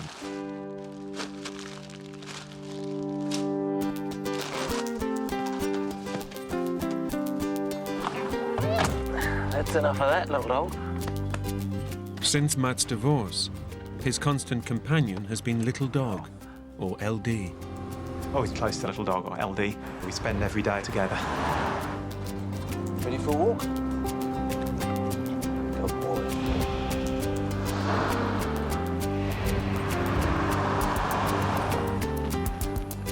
Come on.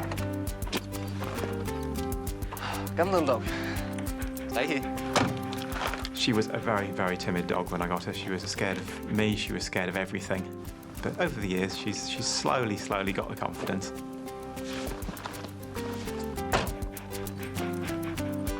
All right, come on. Off we go. She is great company. Matt's expedition will take him through remote mountain passes to the high-altitude ice plateaus of Mount Cook, New Zealand's highest peak. It's just sheer rock walls, glaciers and water, and that's all that's there. And then that country was what I really wanted to see. It's the kind of ambitious route that has earned Matt a reputation with the locals. Many of my friends here call me the Mad Pom. Pom is an Englishman who's come over to Australia or New Zealand, and for my love of the mountains, I put the mad bit on the beginning. On this hike, Matt will totally rely on his own resources and the supplies he can carry. Away. I always take food for the time that I'm planning on, and also throw in another kilo or so of rice, which I know will last me 6 days. I like to push myself and get into country that pushes my limits. This was going to be one of the most challenging trips that I'd been on.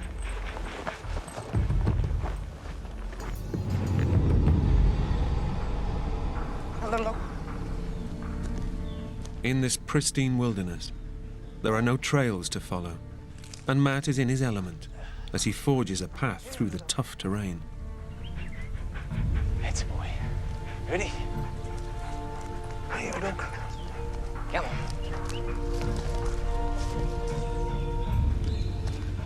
There's a lot of very thick undergrowth in there, so a couple of days of what we call bush bashing, just forcing your way through the undergrowth.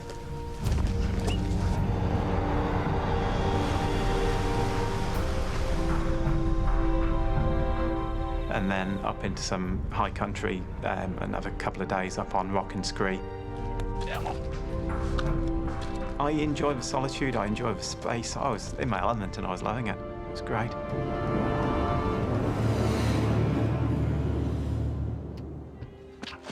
But after 3 days of battling to get above the tree line, Matt now finds himself in even tougher and more hazardous terrain. It's a very steep and hard to find sort of place where you are taking care with every single step you take. You do not want to put a single foot out of place. Up. Up.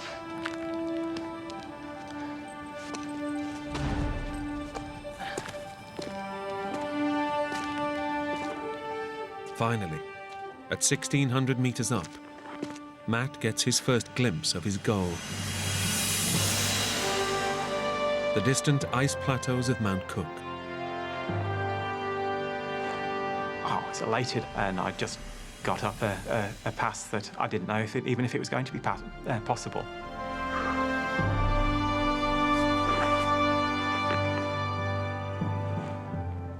No people, no plants, no animals. Amazing country. It was just amazing. It just takes your breath away to look at that sort of country. Nightfall is only a couple of hours away, and temperatures at this altitude can fall dramatically. Matt knows he must start heading for the valley below and find shelter. And past, what felt like the most dangerous part of the trip. Heading downhill is a relief, though not without hazards, and Matt picks his route carefully. There's a rocky gully down below where I'm walking, with just sheer cliff walls and solid upturned rocks along its base. Flushed with success, Matt feels he deserves a treat and decides to head for a hunter's cabin nearly 4 kilometers away in the valley below.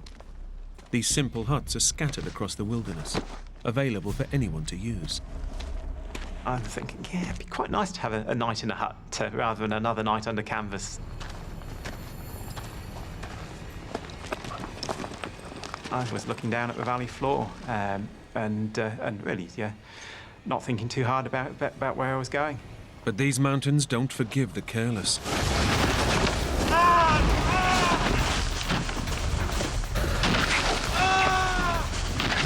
Found myself sliding down the hillside on my back, tried to dig my feet in, tried to dig my arms in, and think, yeah, we'll stop soon. Realisation dawns that I'm not slowing down, but I'm actually picking up speed. And then I realised that there's a cliff coming up. I'm not going to stop before I go over that. With nothing to grab onto and no one to help him, Matt's momentum is about to plunge him into the void. I did not expect to be alive when I hit the bottom. As Matt plummets through the air, he's certain his life is over. It felt like a very long time in the air between the top of that cliff and the bottom. In that time, an amazing amount of thoughts go through your head.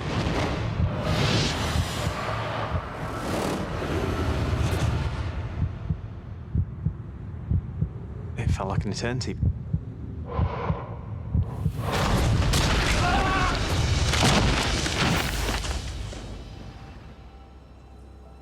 I don't remember the sensation of the impact.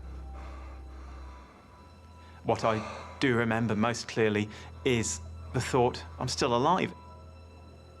It really was absolute surprise.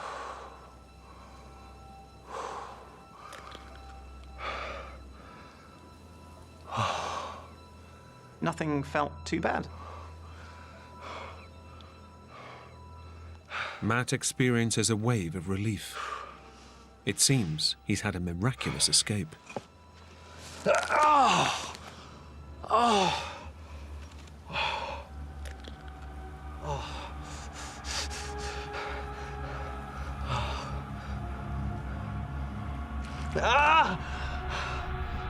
But his adrenaline-soaked body is deceiving him. His wrist is smashed. Where there used to be a straight wrist, there's now an inch dog's leg, and it doesn't look good at all.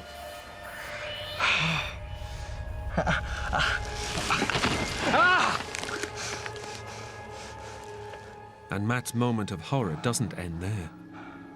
His ankle joint is pulverized. His tibia appears to be disconnected from his foot. All day. You can see the main bone from my leg trying to come out through the skin on the side of my ankle.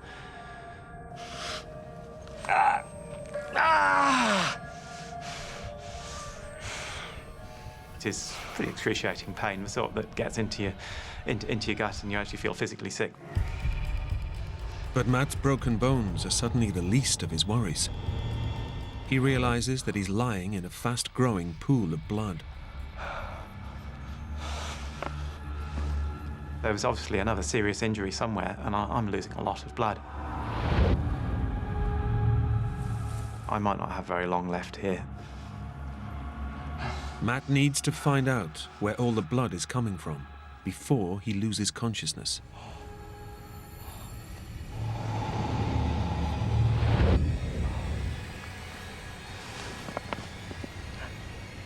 I start looking around.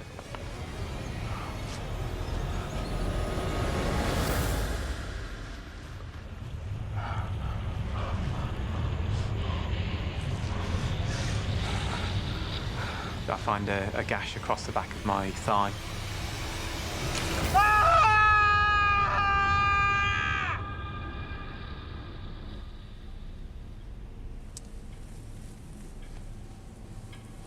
My finger's going up to the knuckle. It's that deep. It's gone straight through the muscle, and it looks like a piece of butchered meat. Matt has no medical kit capable of sealing a massive wound like this, and has to improvise, using a thermal t-shirt.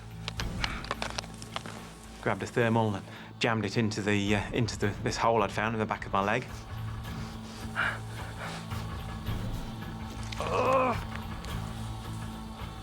Took about 10 minutes to stop the bleeding, and it was a terrifying 10 minutes. Matt has just averted almost certain death, but he has a smashed wrist and ankle, and is in excruciating pain. He knows he needs medical help, and fast.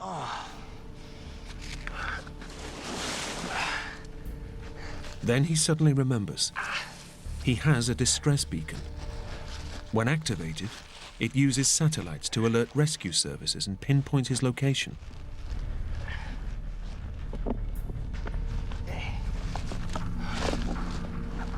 I'm thinking, well, all I've got to do here is get that beacon activated, and there'll be people here within a couple of hours. The weather's clear, the choppers can fly, so I'm going to get out of here.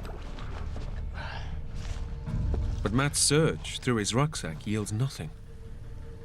And he can't see the beacon anywhere around him. And it slowly begins to dawn on me that this locator beacon isn't here.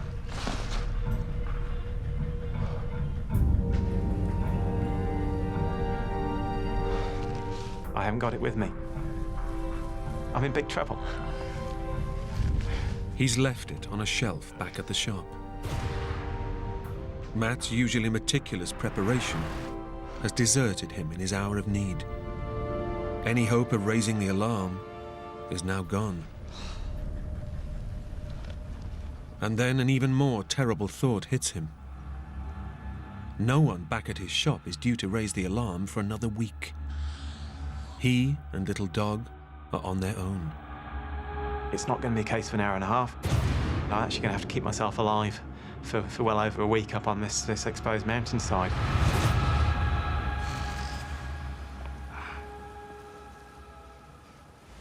Matt's mountain experience tells him he has no chance without water and shelter.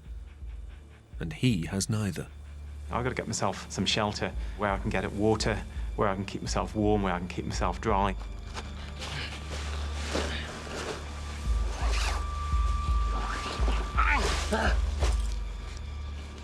We could have snow, we could have any sort of weather. I've got to start looking after myself. But there's nothing in sight that could give him protection. His only option is to head downhill until he finds anywhere he can pitch his tent.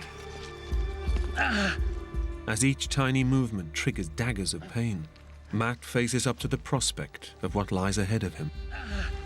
It's not a case of gritting your teeth and overcoming it. You know it's going to hurt, you know it's going to be hard. As Matt begins to drag his open wound and smashed limbs across rock and dirt, he knows he's beginning a journey through hell. But even the slightest contact with his broken bones is agonizing. It'd be nice to scramble on my hands and knees, but I can't even use my hands because my wrist is broken.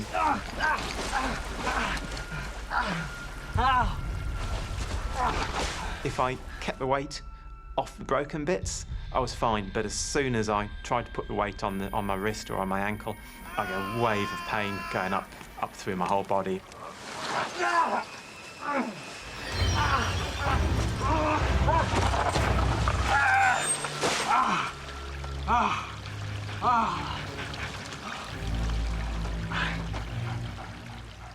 Nightfall is just hours away, and temperatures are already falling. Matt knows he must find shelter for him and little dog, but when he tries to press on, the pain overwhelms him. Every time I try and put any weight on my left leg, I can see my calf bone trying to exit through the skin on the side of my ankle. Matt's tibia is no longer supported by his ankle, so there's nothing to stop it pushing directly through his skin and out of his leg.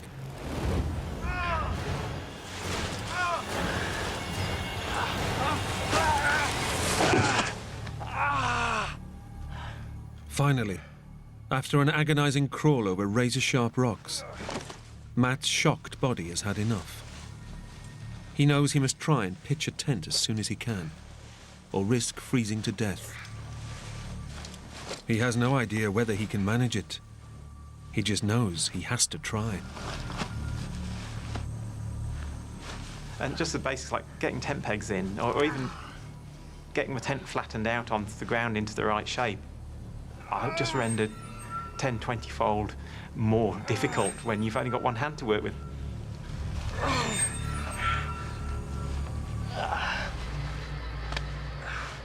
I think the adrenaline does the hard work for you. It keeps you going, it doesn't let you stop. Matt knows if he doesn't build a tent, there's no way he'll cope with the night's freezing temperatures.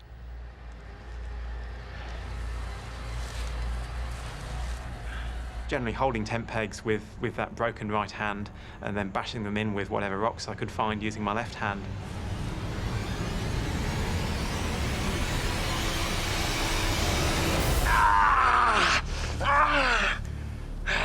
I almost want to vomit from the force of that pain.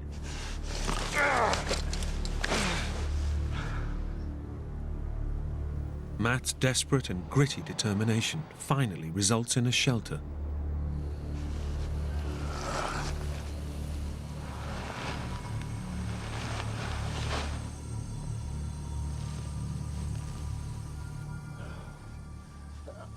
But the 20-meter crawl, followed by the tortuous struggle to pitch his tent, have taken their toll. I'm asleep almost instantly. I'm exhausted, absolutely exhausted. But Matt's exhausted sleep is suddenly disturbed. A familiar sound drags him back into consciousness.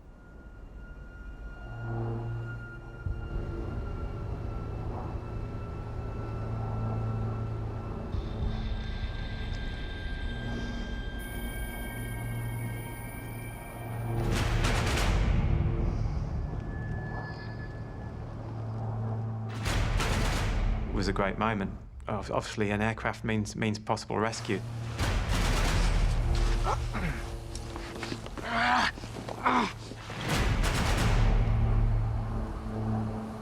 As I saw it heading up the valley, I thought, this is my chance.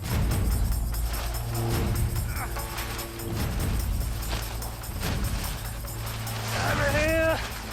And I'm waving it frantically, you know, over here, over here. Come on! Come on! It was a small dot, and I would have been an even smaller dot to them. Come on!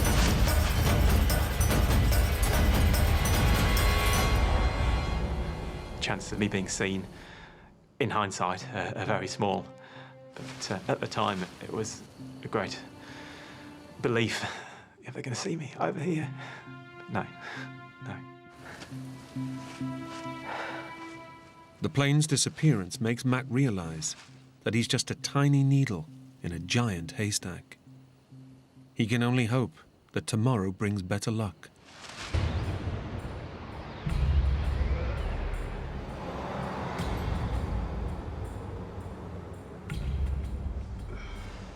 In his struggle to find a spot to camp, he was forced to crawl through everything in his path, including water. Matt now discovers that his sleeping bag is totally drenched. He realizes he will have to find another way of fighting the cold. For that first night, one of my big worries was hypothermia. There'd been frosts every night so far on the trip, so it was going to be a very cold night. Probably 3 or 4 degrees below freezing. Wearing all his clothes is the only solution.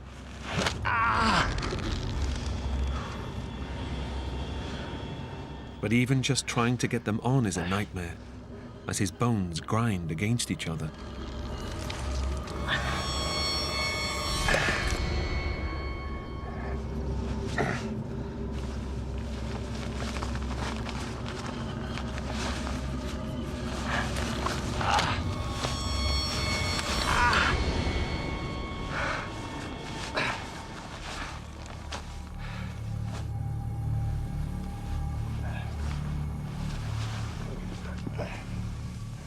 As Matt prepares to face the bitter hours ahead of him, he knows just clothes won't be enough.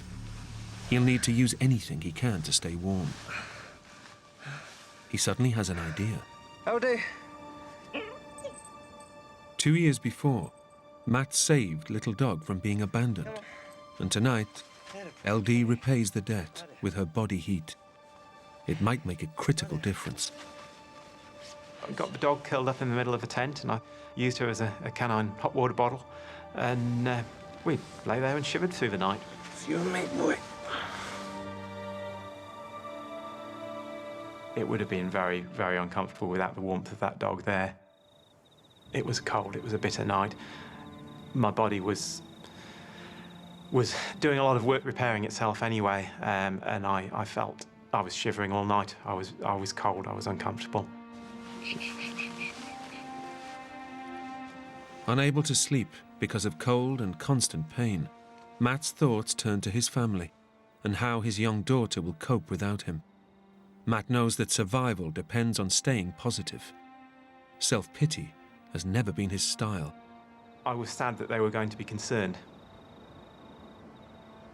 What's everyone going to do if I don't make it out? What's going to happen? I just didn't go there.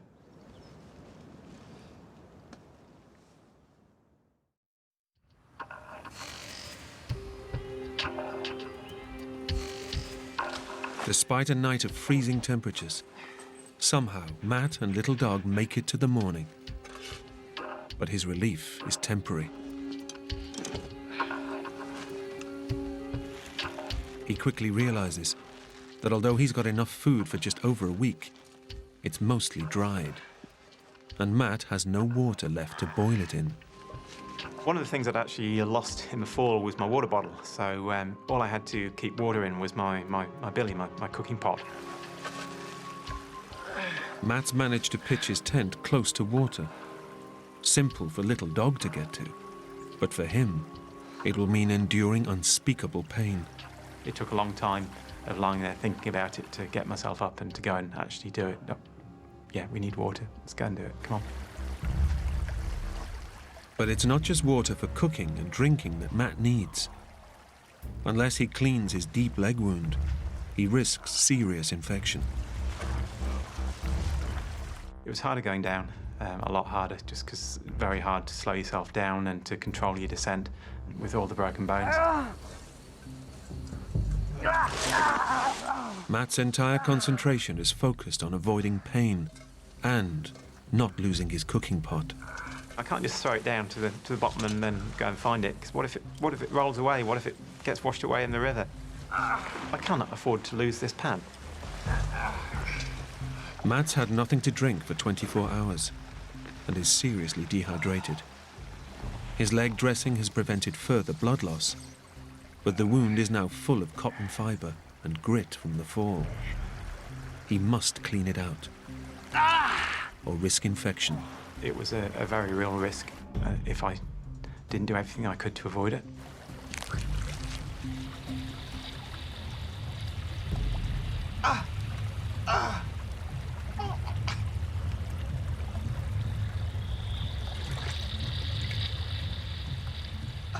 Matt doesn't have any antiseptic available to clean his wound.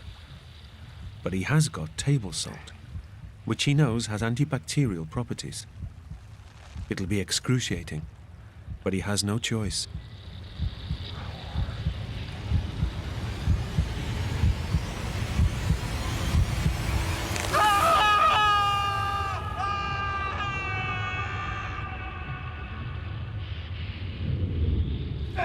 With a broken wrist and ankle, plus a real risk of gangrene, Matt must somehow endure 6 more days before rescue is likely, or risk dying alone on this mountain.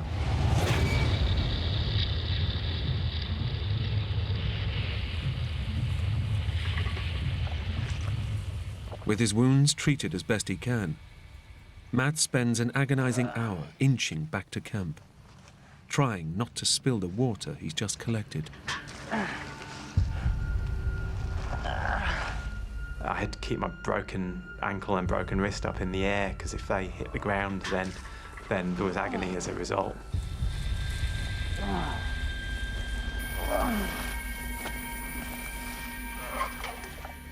The trip down to the creek is such an ordeal. Matt decides to ration water so that he can avoid the whole agonizing process as much as possible. I generally got about 2/3 of the pan full.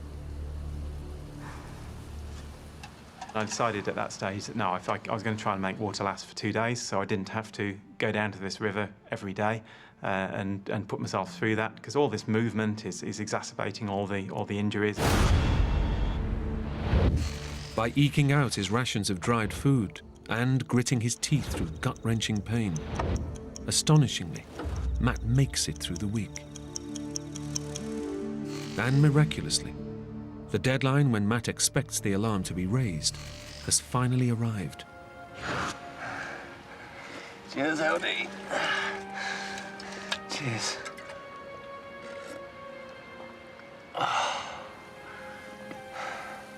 We made it.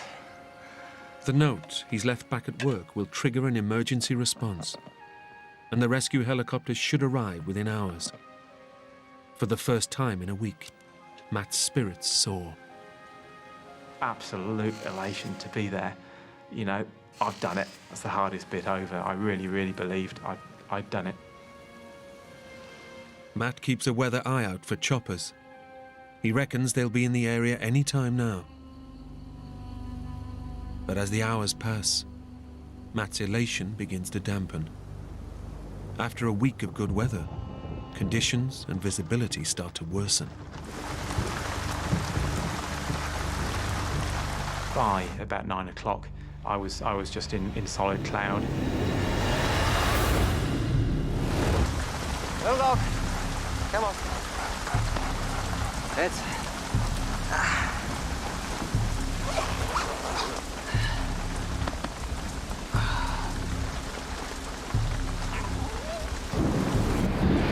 Probably by 10 o'clock. It was absolutely thundering down on the tent. Matt knows that rescue helicopters will not fly in a storm. He will have to wait.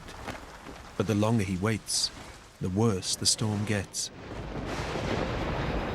Matt's thoughts of rescue are fast giving way to a new and chilling fear. The creeks on the west coast of New Zealand can rise very, very quickly with that sort of amount of water falling out of the sky. Within the hour, Matt's worst fears are realised. His tent is pitched just feet from a growing torrent. The creek next to me had gone from a chuckle, a gurgle, to an absolute roar. The river was rising so fast, it had already come up probably 2 or 3 metres in the previous hour. If it got to where I would have been in trouble. The swollen creek is now threatening to engulf his tent. If the force of that water started hitting the tent, I was going to have to get out of there.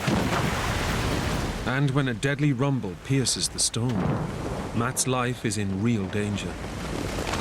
You could hear rocks being washed down this creek. The sound and feeling of the shocks as those boulders hit each other was a terrifying experience. Gotta get out of here, Ollie. Matt is desperate to get to higher ground. But he knows that if he crawls outside, his crippled body won't make it. There was no way I could keep my footing with one good leg in there. There was just no way. I'd have been swept away. He's trapped, and the stream that was his lifeline could now be his executioner. Knowing there was nowhere I could go was frightening. All Matt and Little Dog can do is hold on and pray.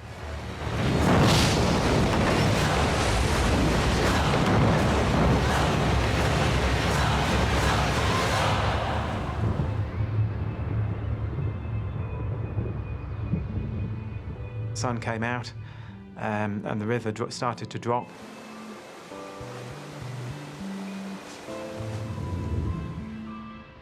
Matt is certain that rescue is now only hours away.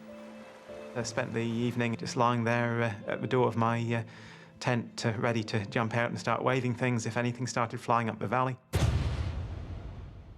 But back at his shop, Matt's note to raise the alarm has not been read by anyone. And it was beginning to dawn on me that something's gone wrong here. They should have been out here by now, and they haven't come. By 6 p.m., the growing horror of his situation becomes clearer. With his provisions running low, and only a question of time before infection sets in somewhere, he knows he must move, or face almost certain death. If I waited any longer and made that decision later, the whole thing was going to be very, very difficult to do. Whereas if I did it now, I could do it. I believed I could do it. Matt calculates that his only chance is to try and reach a hunter's hut he spotted before his accident. It might have fuel, food, medical supplies, and maybe even people. But it's nearly 1,000 meters below him in the valley. For a man who can barely move, Matt faces the biggest decision of his life. I'm going to have to do this the hard way. Reaching the hunter's hut in the valley below is Matt's only chance of rescue. But to get there, he knows he cannot crawl. He must try and walk. But with a smashed wrist, deeply cut leg, and worst of all, a fractured tibia, just standing up will push him to the limits of his endurance.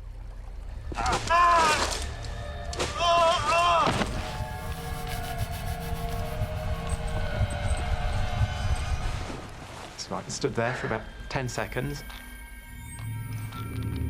Sort of started to come over a bit dizzy.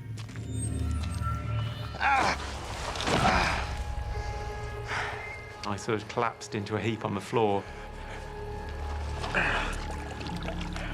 It's like, well, now or never. But Matt refuses to give up. Somehow he must dig deep. The dog throughout all this was running ahead and loving it. She was so keen to get out there, probably as keen as I was. Matt knows his terrible wounds will fight him all the way. The only help he's going to get is from the walking stick he's made from tent poles. And I was counting paces. I was saying every number I count is one less pace I've got to take. Another 10. Another 10. It took a lot to keep going. It really did. Each time I put the weight on the ankle, you'd feel that bone trying to come out through the skin, and it was just a shot of pain right through my body. Every step is blinding agony, while the morning's heat saps his strength further. His only plan is to stay close to water and keep moving down. I was very cautious to stay right next to this creek. That was my lifeline.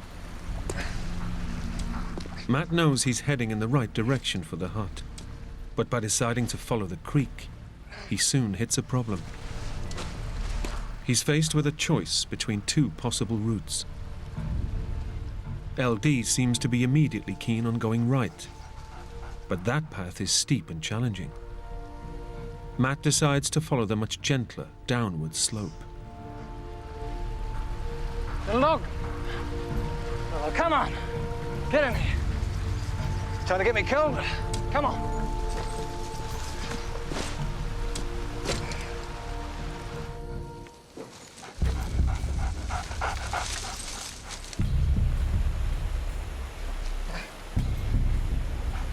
Get out of it! Yeah. Howdy. Out of it. Somehow, Matt keeps his body going, dragging his smashed ankle over uneven terrain for 2 hours. But just as he starts thinking he might get out, the mountain springs another surprise. The mountainside got steeper and steeper until I found myself standing at the top of cliffs dropping off into nothing several hundred meters below. There was no way sideways, there was no way down. The only choice was back the way I'd come. And all the effort I'd put in to get down to where I was, it was going to be spent tenfold getting back up. By ignoring Little Dog's choice of route, Matt has wasted hours, exacted a terrible toll on his body, and seriously depleted his energy supplies. I physically could not walk with the injuries I had, so it was back onto elbows and knees. It was probably one of the lowest points. Just the frustration. Get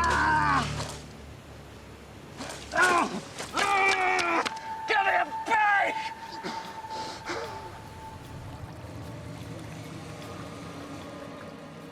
Matt realizes he's past the point of no return, but his route is perilous.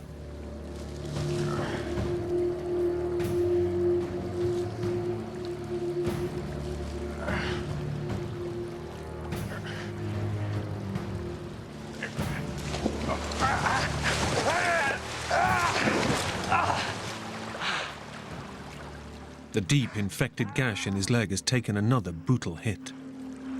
If the bleeding starts again, he may not be able to stop it.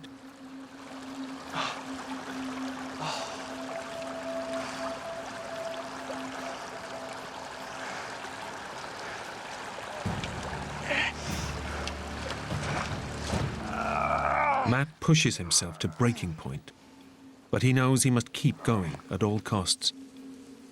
Knowing it will take all his energy just to pitch his tent again, Matt decides to rest up for the night and regain his strength.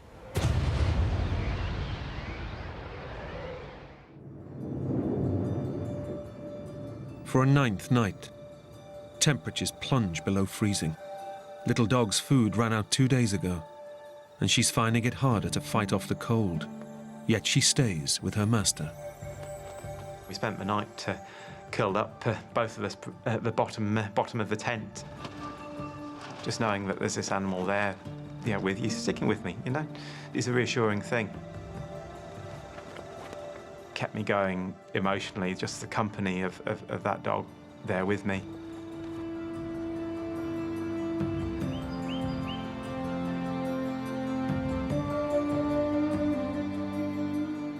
The worst thing about waking up was those few moments of feeling that actually nothing was wrong. You wake up and your body feels normal.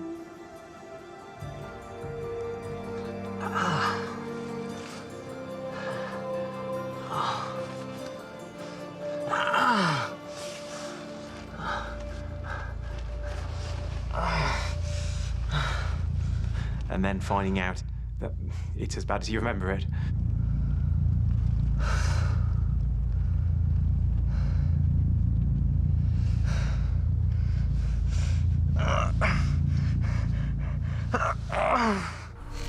As another day dawns, Matt knows that he must reach the hunter's hut today, with hardly any food left, and his body close to collapse. He could die on the mountain, but to reach the hut, he'll have to get through the worst terrain he could imagine. Thick, mountainous scrub. It looked like it was going to be very, very hard going.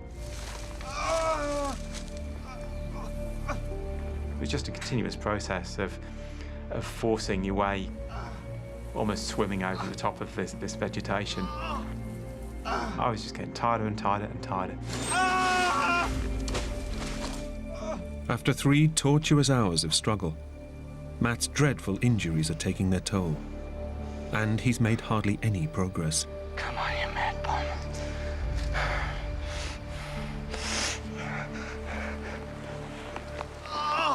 Seeing Little Dog negotiate the thick scrub so easily gives Matt an idea. It got to the stage where there was no way of crawling over the top anymore. I was forced to squirm my way underneath.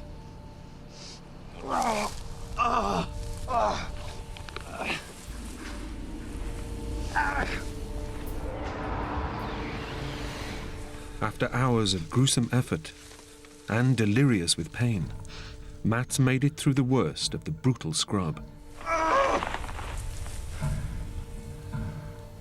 And that was such a relief just to get out of that stuff and into this good going. I mean, I could stand up again and actually walk. The hut can't be too far ahead now. But to reach it, Matt will have to force his broken limbs down a near vertical slope. I was determined to reach the bottom of this slope.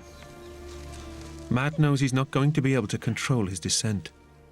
Worse, the rocks and branches are going to punch and gouge his terrible wounds. It's a bloody gamble that could cripple him or kill him.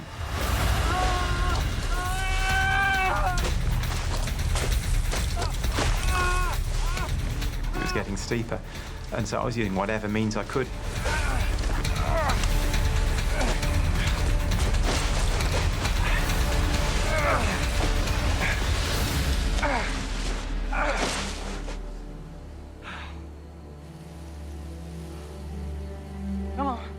Pushing his body to the extreme has paid off.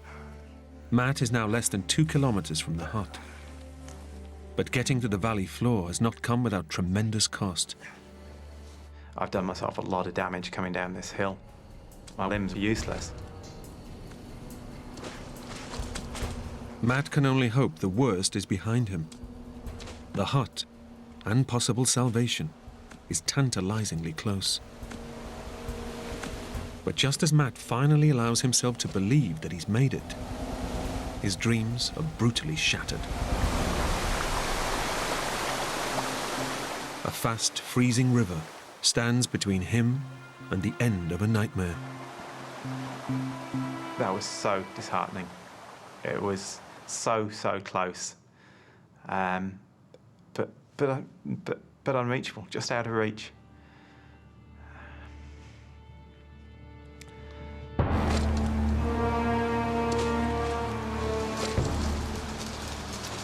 Matt's body has already had to endure more than it can stand. And now, if he wants to live, he'll have to take his shattered bones and horrific wounds into the icy water.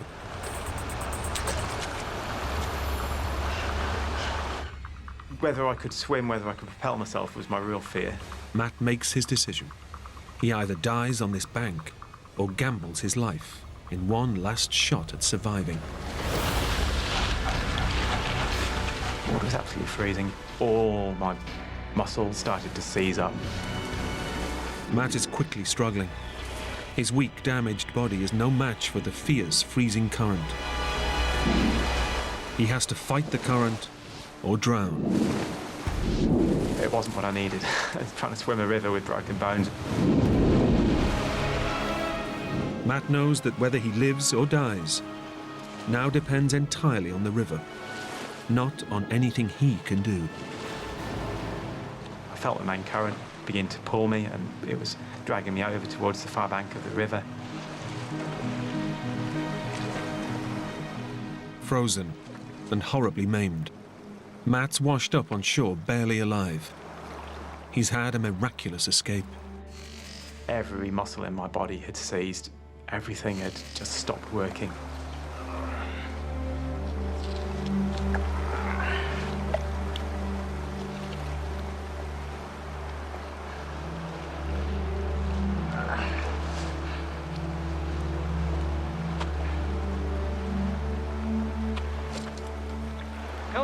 Very, very, very hard going, just even to move up the riverbank and away from the river. Very hard. 9 days after he was injured, Matt can see the hut.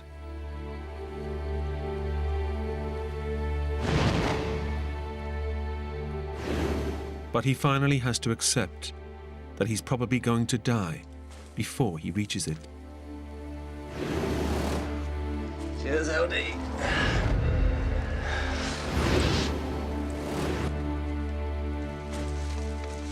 I remember just thinking I might not have very long left here.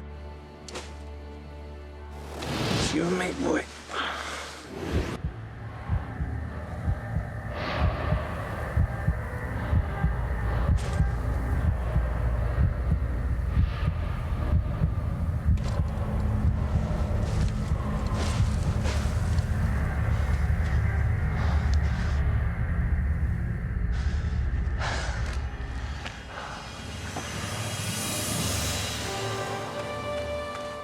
I couldn't have seen a more beautiful sight than that hunter walking out of that hut.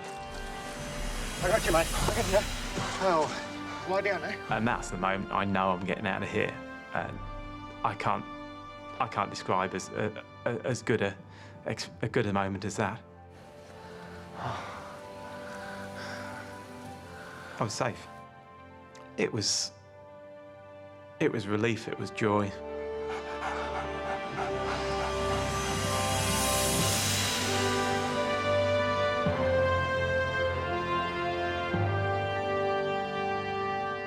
After patching him up as best they can, Matt's rescuers head off on a 13-hour trek to raise the alarm. 12 days after he started his journey, Matt is airlifted to the hospital, where doctors save his leg and rebuild his shattered ankle and wrist with metal pins.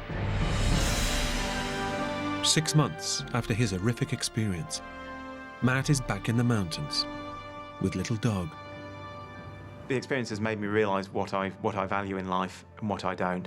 Having got out, you appreciate those companions that you had through life so much more.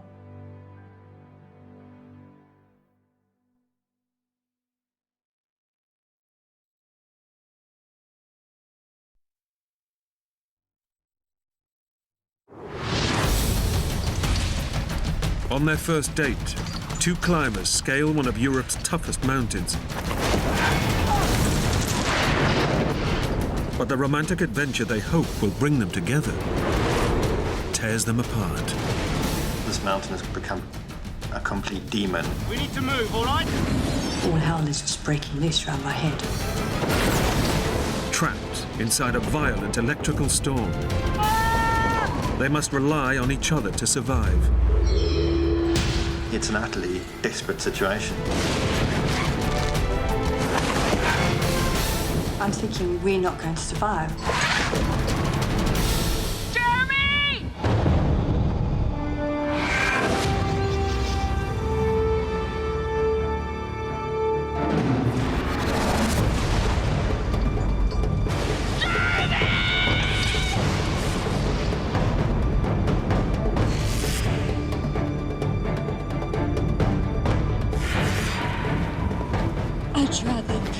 be here with you than anyone else.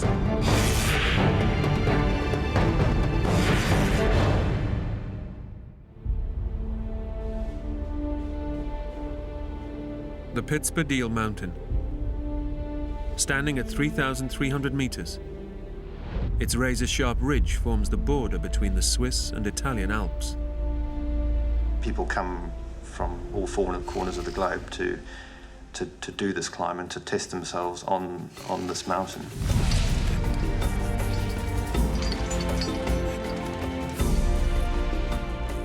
Infamous for extreme weather, it's a climb as treacherous as it is breathtaking.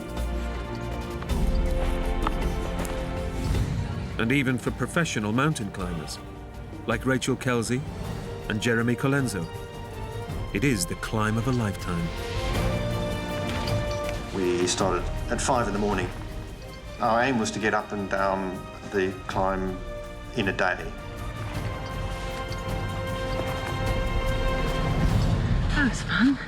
It was a wonderful feeling because we just moved so quickly and easily up this mountain.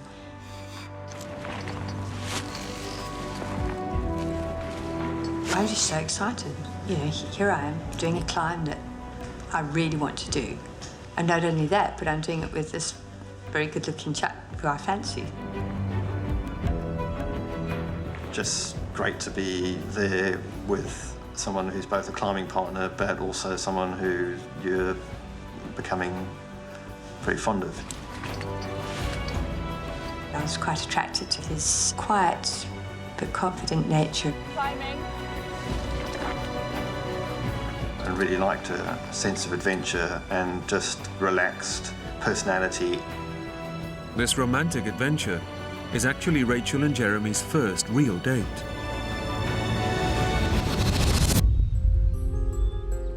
The couple only got to know each other a few months ago while climbing in Great Britain. We did a couple of local climbs together, and at this point I decided that I quite liked him. We sort of hit it off, really, and a climbing partnership stroke friendship developed. And then he said, would you like to come to Italy with me? I was totally bowled over, you know, taken aback. I had all these romantic visions of Italy and floating down the river on a gondola. But it very quickly became apparent that he was actually inviting me to go and do a climb.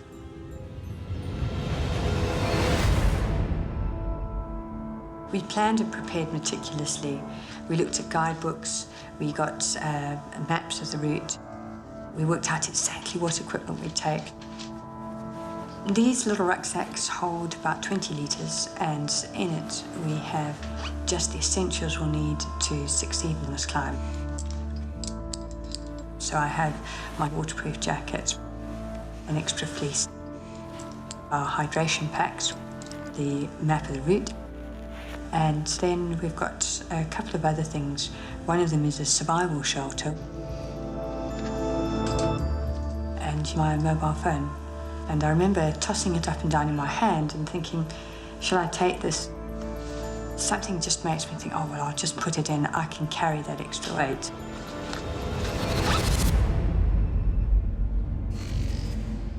Jeremy and Rachel are ascending the Pittsburgh's mighty North Ridge. The grueling climb up and then down the mountain should take them 14 hours. Weather permitting, their plan is to be back at base camp well before nightfall. We were making incredibly good time. We didn't feel like we were rushing. We felt like it was just going really well. Jeremy is ahead, the rope's leading down to me. And I get to this point where I pull over onto this boulder. The whole thing wobbles.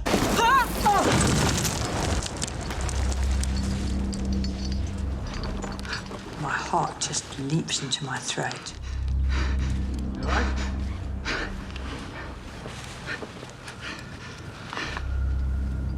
These moments when things nearly go terribly wrong, You have to just take a few deep breaths and recollect yourself and then keep going.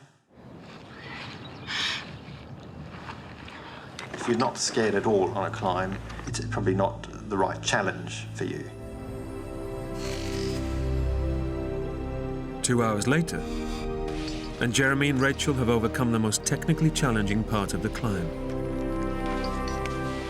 Now, over 3,000 meters up the North Ridge, the couple are only minutes from the summit. We reach a point where there's a bit of snow. I'm feeling completely excited. We're in spitting distance of the top of this climb. The sun is out. It's just a wonderful, fresh afternoon, and it seems perfect.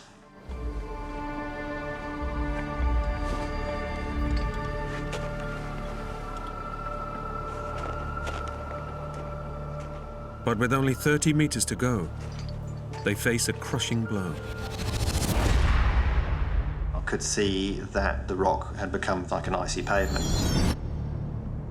But if you turn that pavement vertically and then try and climb it, you get an idea of what you're confronted with. They didn't expect to face ice, so haven't brought the equipment needed to climb it safely. We were probably 30 vertical meters from the summit, but I realized that that was the end of our climb. That's okay, yeah? Yeah.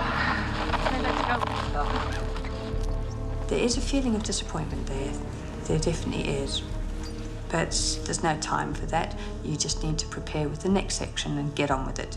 And the next section's getting down. But unable to reach the summit, Rachel and Jeremy can't see a massive electrical storm that's brewing in the valley beyond. Jeremy's working with the ropes to try and sort them out for the abseil. I look out into the valley below.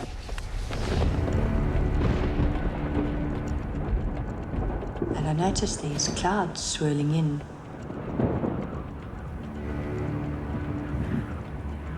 At the same time, I feel a sharp drop in the temperature.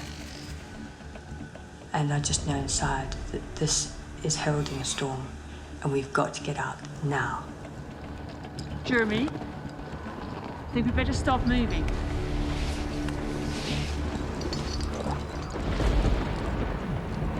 I can hear wind, which is like, it sounds like a freight train coming at you. And I realized the weather's turning. Hi. Yeah. Jeremy and Rachel know it's simply too dangerous to stay on the mountain. So quickly we just get out our head torches, put them onto our helmets. We throw on our waterproofs and get ourselves prepared, basically for the worst. They must rappel down before the storm unleashes its full fury. And then there's this huge crack of thunder and the whole sky lights up with this incredible pink lightning. We need to move, all right? My heart begins to pound because 90% of accidents in the mountains happen on the descent, not the ascent. And now they must attempt the perilous descent in the midst of a raging storm. On a good day, with clear skies, descending down this mountain is a tricky task for an experienced climber. In a storm, it's just a nightmare. Seeing the flash and hearing the clap of thunder simultaneously, we know that the storm is right on top of us. We are surrounded by metal, and we've got every chance of being hit by a bolt of lightning. After 3 hours, they're not even a quarter of the way down. And as the light fades, the temperature plummets to -7 Celsius. I'm suddenly aware of this sort of static feeling in the air, like the air is charged. Jeremy's a very calm person, but I can see in his eyes that he looks worried. And I know that if he's worried, it's the time to be worried. I've never been so terrified in my life. And suddenly there's a huge explosion.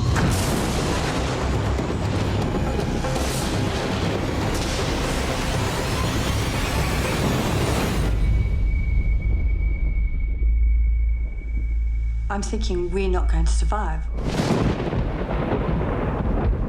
It's incredibly hard not to panic whilst all hell is just breaking loose around my head. In the heart of the storm, lightning is striking all around them. Every time I hear the thunder crash, I think, is that me? Is that me?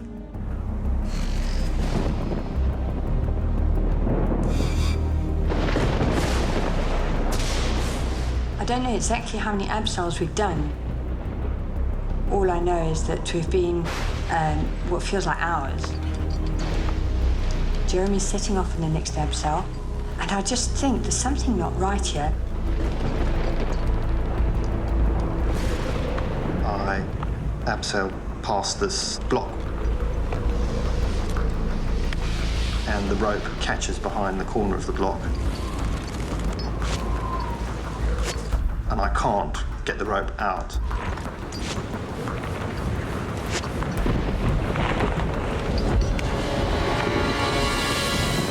It suddenly all clicks. Jeremy! This is that really wobbly boulder that we passed on the way up. And his rope has slipped right around it. Rachel realizes that pulling the rope free risks dislodging the giant boulder teetering above Jeremy's head. And I shout to him, Don't flick your rope! Jeremy! Don't flick your rope! he can't hear me. The storm is so loud, he can't hear me.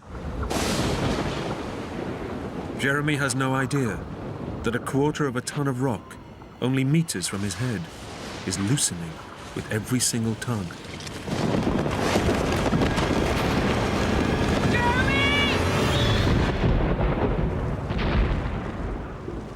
I hear this huge, terrible sound as it bounces down the mountain.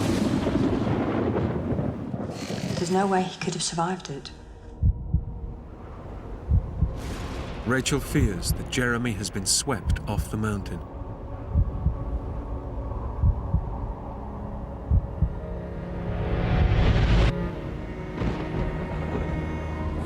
Eventually, I opened my eyes.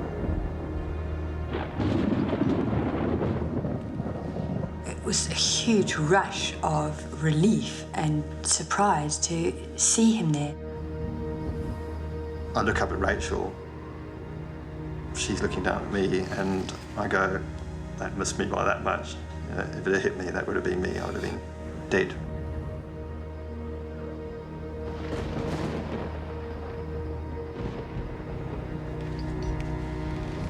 He was ashen-faced and had these huge white eyes.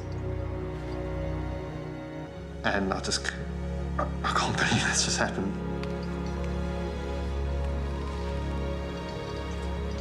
And then he just put his head down and carried on abseiling. Jeremy knows that if they are to survive, they must continue down the mountain. But the storm is intensifying. Now I felt like our days were numbered, our minutes were numbered, and I just knew it wasn't a case of if, it was a case of when. But I had no choice but to go on.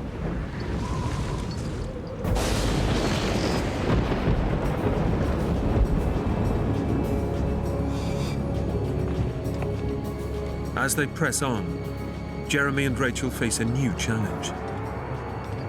It's becoming increasingly difficult to find the features that we passed on the way up. We pulled out our guidebook and we tried to work out where we were, and we just couldn't. Can you see this? Here. Okay? Look for that. You're now looking at a different mountain, a different ridge to the one that you ascended.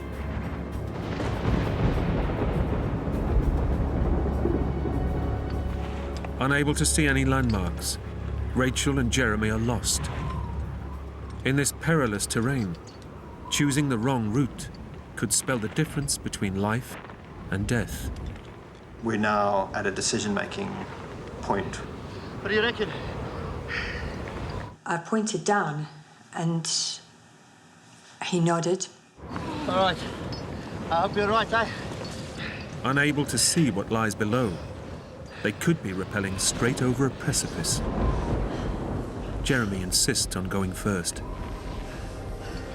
The last thing I remember seeing was the red hood and his head torch. And then I was alone. And it was very, very frightening. I find myself on the lip of an overhang.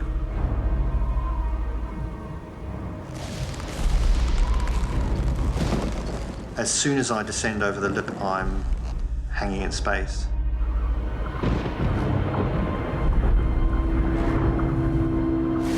Below, there's a black, inky void. I had no way of knowing whether this was the right way. And it was too late to call him back. I had to just wait. I'm thinking, okay, I've tied a knot in the end of the ropes, but what if I get to the end of them and I still haven't touched down? The only way out of here is to descend. Jeremy has only 30 meters of rope left, but the void below could be hundreds of meters.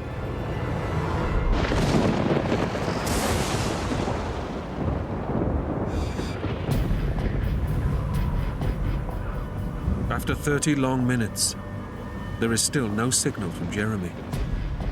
And knowing the dangers that surround them, Rachel fears for his life. I had a horrible feeling that he'd been struck by lightning. Or else he was stuck with no way back up and no way down. The lightning was still just lighting up things, and I noticed these lumps above me.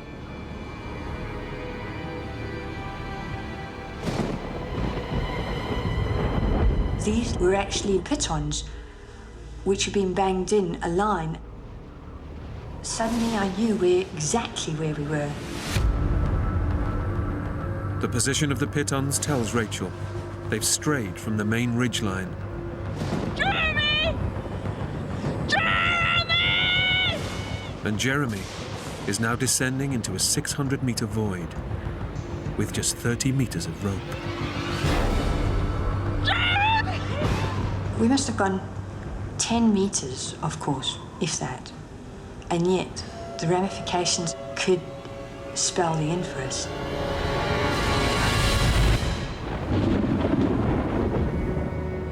With no sign of her climbing partner, Rachel fears that Jeremy has been killed by a boulder fall or a lightning strike.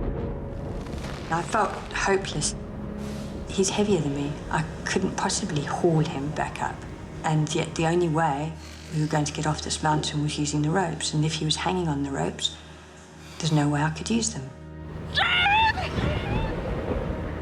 I would have had no option but to actually sever the rope. She faces an unthinkable dilemma. Stay here, roped to a dead man, and face a slow death, or contemplate cutting the rope and escape. I was just praying. I was absolutely praying and hoping that I wouldn't have to do it. But down below, Jeremy is actually still alive. He's reaching the end of his rope, with nearly 600 meters of clear air still below him.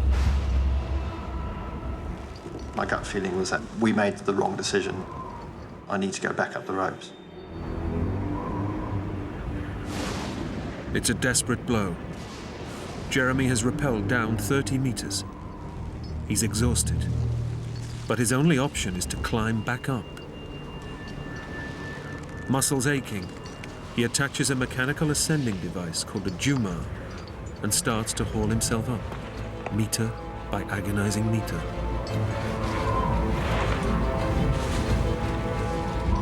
I'm doing these pull-ups whilst being battered by this 70-mile-an-hour wind. It's just horrendous.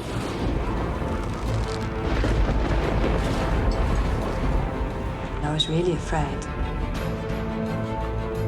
Here was the weight of his body on the rope, but I didn't know if I'd ever be talking to him again. I can feel my biceps, my abdominal muscles, everything clenching.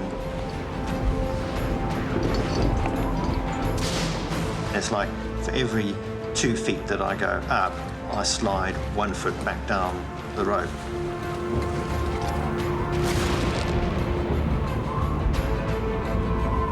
Rachel knows that time is running out.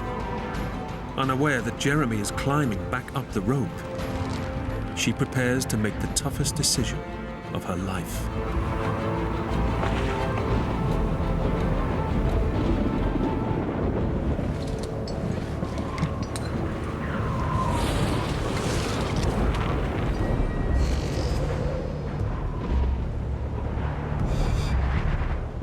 After half an hour, I thought, I've actually got to go and deal with this. Even if Jeremy is dead, Rachel decides she cannot cut the rope. Instead, she risks her own life by going to look for him. I leaned back and I remember looking down and seeing this bright beam of light. It was Jeremy's head torch. I just couldn't believe it. I felt like it was the most wonderful moment of my life.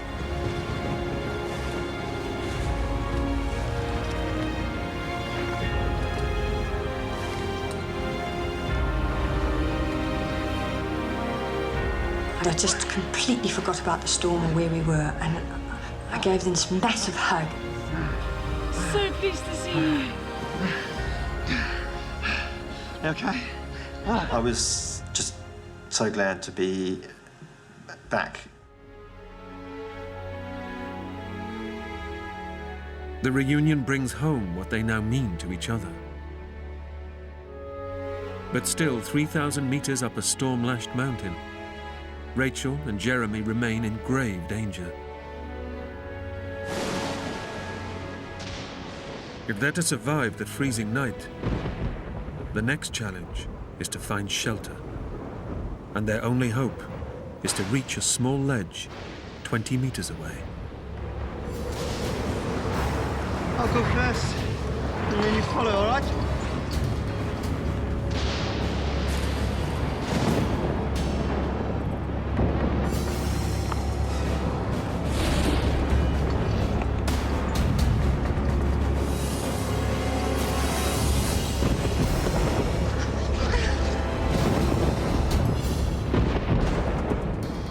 Okay, sit back here. We've been through hell. Now we've landed on this ledge. But it's halfway up the mountain. Thanks to their meticulous preparations, Rachel and Jeremy have packed a lightweight survival sheet. It's now all that stands between them and the bone-chilling force of the storm. You okay? Yeah. As soon as you stop moving, you can feel how cold it is. By calculations, -10. With that sort of wind, it's -25. I'm now shivering uncontrollably.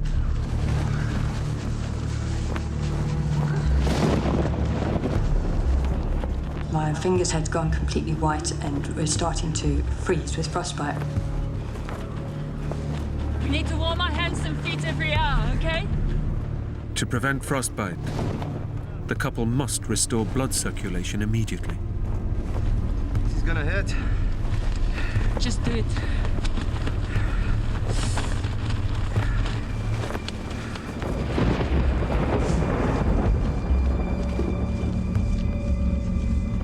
It's an incredibly painful experience as the blood starts circulating back. The feeling is like sticking your hand into a burning flame and leaving it there. As the night progresses, temperatures plummet to life-threatening levels. Trapped 3,000 meters up the mountain, the couple now face a battle to survive. It was apparent how close we were to becoming severely hypothermic.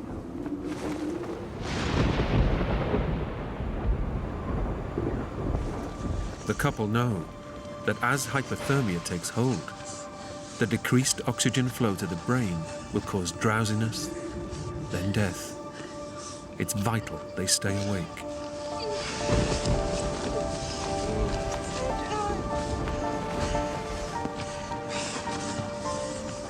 If one of us had gone to sleep, it would have been far too tempting for the other one just to have a few minutes as well and then not wake up.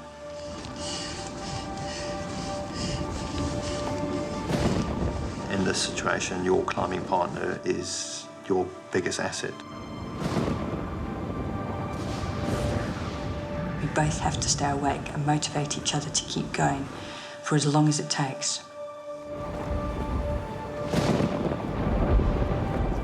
After 20 hours on the mountain, Rachel and Jeremy are physically exhausted. Hey, you need some energy. Have a drink. They know that if they're to last the night, they must replenish lost energy.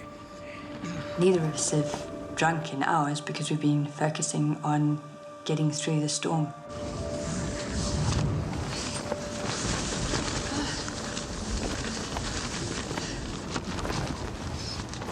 So we pull out our liquid carbohydrate packs, which are now just solid ice.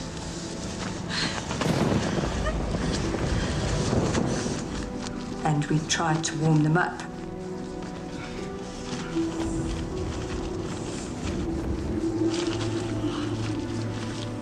It makes no difference at all. Our bodies are too cold to defrost these in the slightest. It's a huge blow to our morale. Jeremy and Rachel now face the longest night of their lives. It's too frightening for me to think about what on earth is going to happen next. I reckoned we had about a 30% chance of survival.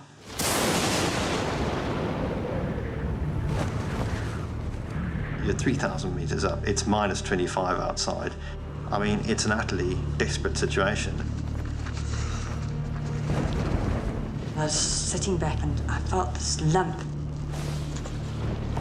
And then suddenly something dawned on me. This lump was my mobile phone. I was overjoyed. Turn it on. I just thought, this is it. And then almost at that same instant, I thought, don't get excited. Because I couldn't bear the thought of just another thing going wrong. I wasn't expecting it to work. I just figured it's too cold, that battery's going to be dead. And I didn't expect it to have any reception.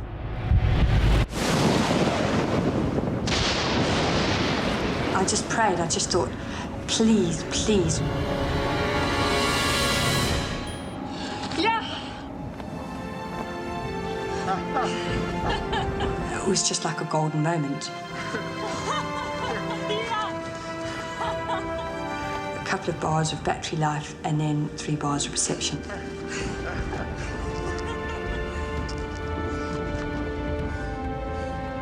This connection to the outside world is an unexpected but crucial lifeline.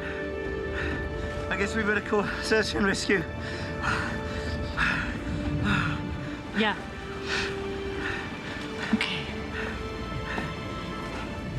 This was our chance. If we wait, it could be too late.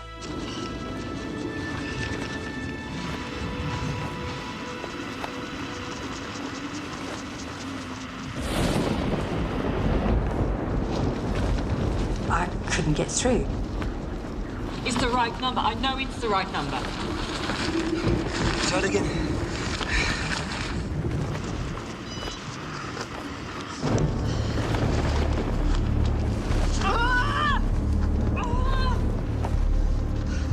Unable to call for help, Rachel realizes that the storm must be interfering with the signal on her mobile phone. I don't know if this will work, but let's try an SMS. Then we decided that we were going to send a text message to one of our most reliable friends. Try Avery. No? Keep it simple.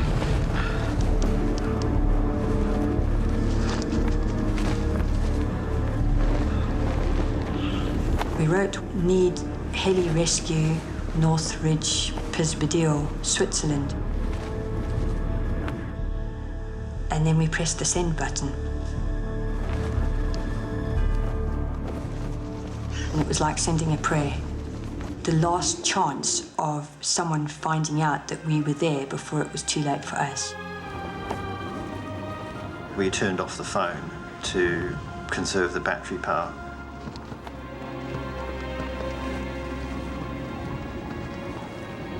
The focus is now on surviving. While sending the message has given them hope, there is still no respite from the storm. We were aiming for dawn, and we didn't know what dawn had to hold because, if anything, the storm just appeared to be getting worse.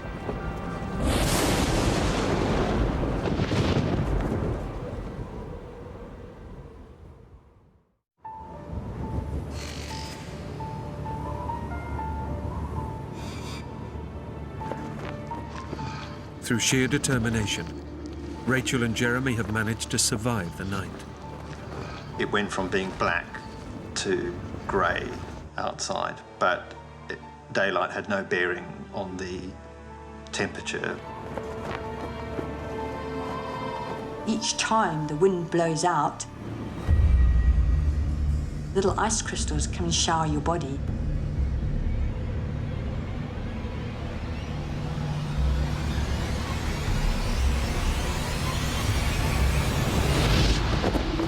We were becoming cocooned in ice, and literally our clothing was starting to freeze onto our body.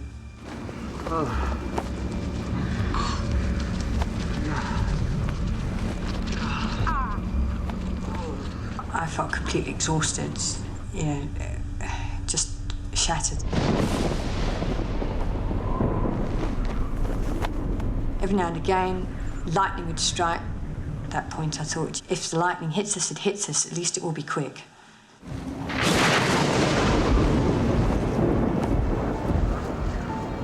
There's no way we can descend. It would have been a suicide mission. Exhausted and hypothermic, trying to rappel off the storm-lashed mountain is impossible. Right. Let's see if we got an SMS. I switched on the phone and we took a deep breath. And then we heard that sound. It was from Avery. He said, I'm on the case.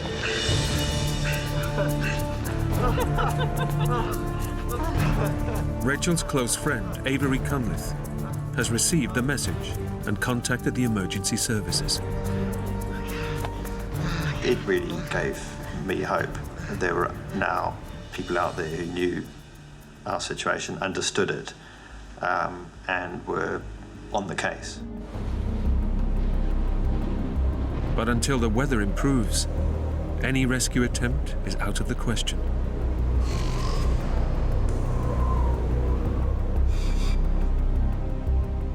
After 10 long hours, a break in the storm offers the climbers a glimmer of hope. And then we hear a tiny, tiny sound over the wind. Do you hear that? Sort of whop, whop, whop, whop, whop, and you can't tell if it's the wind or a helicopter. And then it gets louder and you become more and more definite, more and more clear that, yes, this is the helicopter. Over here!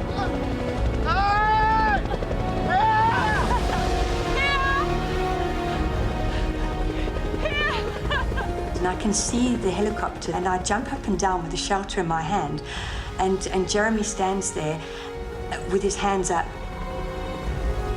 There was complete relief and elation.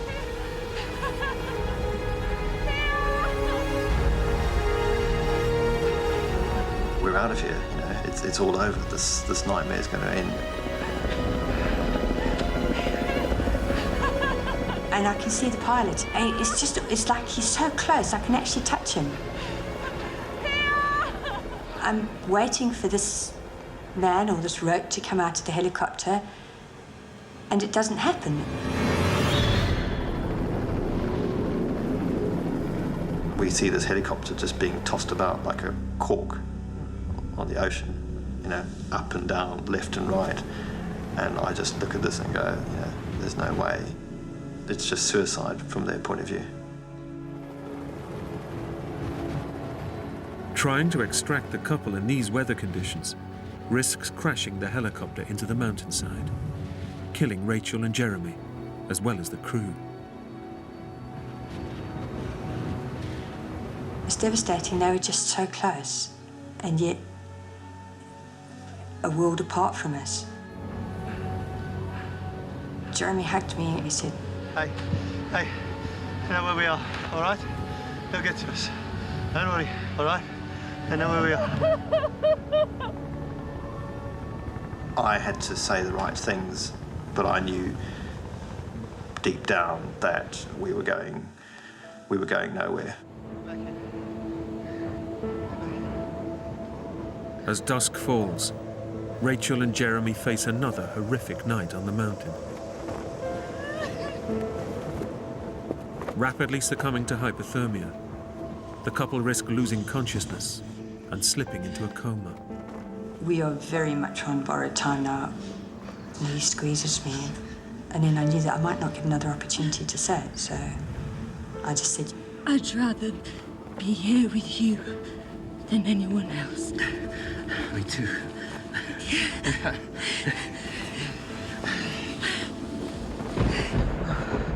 It's horrible because we're not going to make another night. So we write a message to Avery. We wanted them to know that if we were not evacuated within the next 12 hours, we would most certainly die.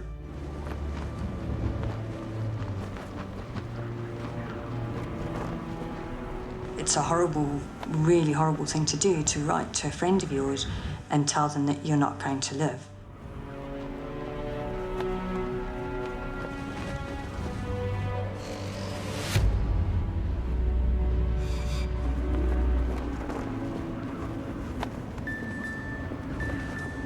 It feels like there's no time at all, and then there's a reply, and I feel sick when I see what he's writing back to me. And he says, "Shall I call your family?"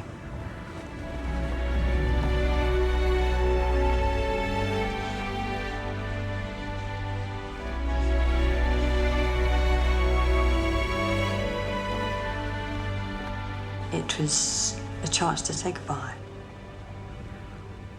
But it's like something huge wells up inside me, and I just said, No, we're not gonna do this. We've got to keep fighting, Jeremy. We've got to. I can't say goodbye. I just couldn't do it. We've got to keep on. We've got to keep going.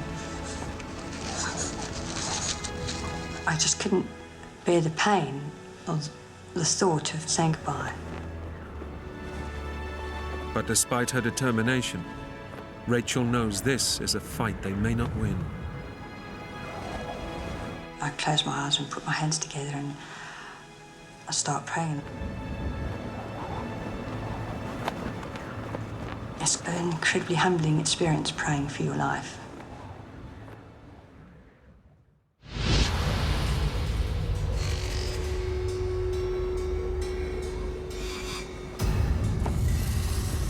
I was vaguely aware of it getting light, but it was almost like it didn't matter anymore because I couldn't function anyway.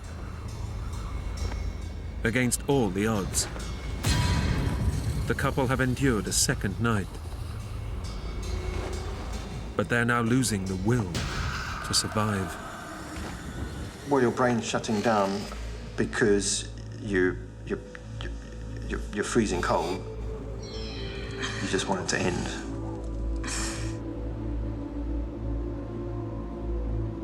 And then it just suddenly became apparent to both of us that the wind was dying down.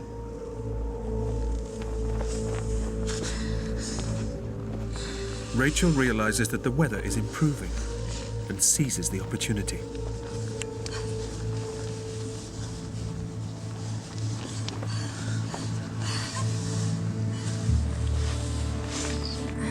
I turned the phone on and I called the rescue team. And amazingly, when I dial this number, we get straight through. Hello. I said, Rachel, which I knew was my voice, but I didn't know what was coming out of it. It was like being drugged. Hello, Rachel. And I heard this really ecstatic sound on the end of the phone, almost like someone who incredibly surprised. They couldn't believe that we were actually alive. Okay, we're going to send... They tell us that they're going to make a rescue attempt at 7 o'clock. But I don't want to get too excited. Jeremy and Rachel know this rescue attempt is their last chance.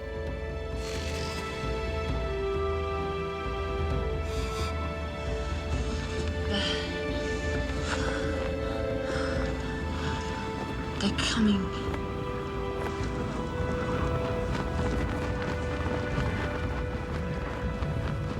Jeremy said it's coming up the ridgeline, and we couldn't see it yet, but we could hear the direction.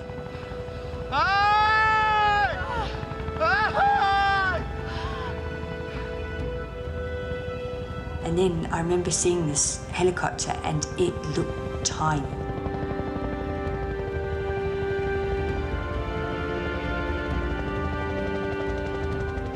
This mountain is huge, and there was this tiny little black dot working its way towards us, and then suddenly it just became bigger and bigger, and then it was right there.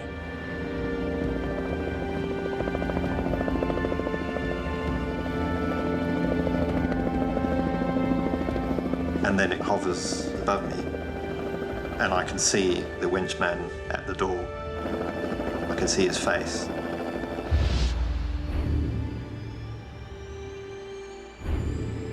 I could see the cable coming towards me.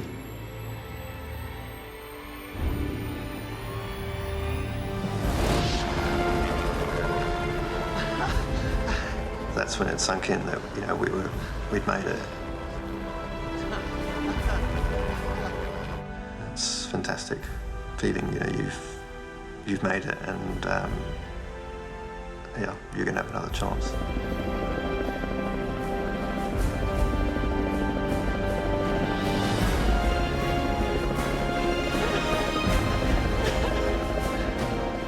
We've done it. We've survived, and I could smile. I knew we were alive now.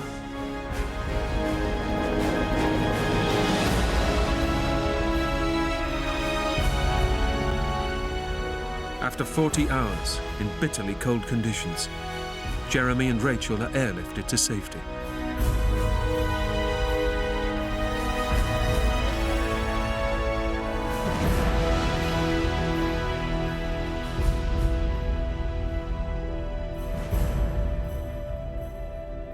Thanks to their survival efforts, the couple suffered no long-term damage, and both made full recoveries. However, their experiences on the mountain did have a lasting effect. Those 2 days changed my life. I'd set out with someone who I thought was good-looking, a good climber, and now suddenly here was someone who I had this incredibly close connection with. Someone who, as long as I lived, would be in my mind. Someone who would stand by me and be with me every step of the way.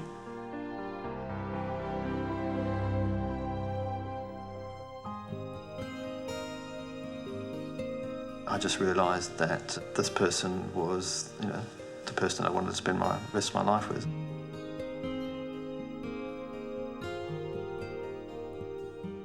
Each day I wake up and I just feel so happy to be alive and so thankful. I'm now married with 2 lovely daughters. Every day is a blessing, every day is a gift.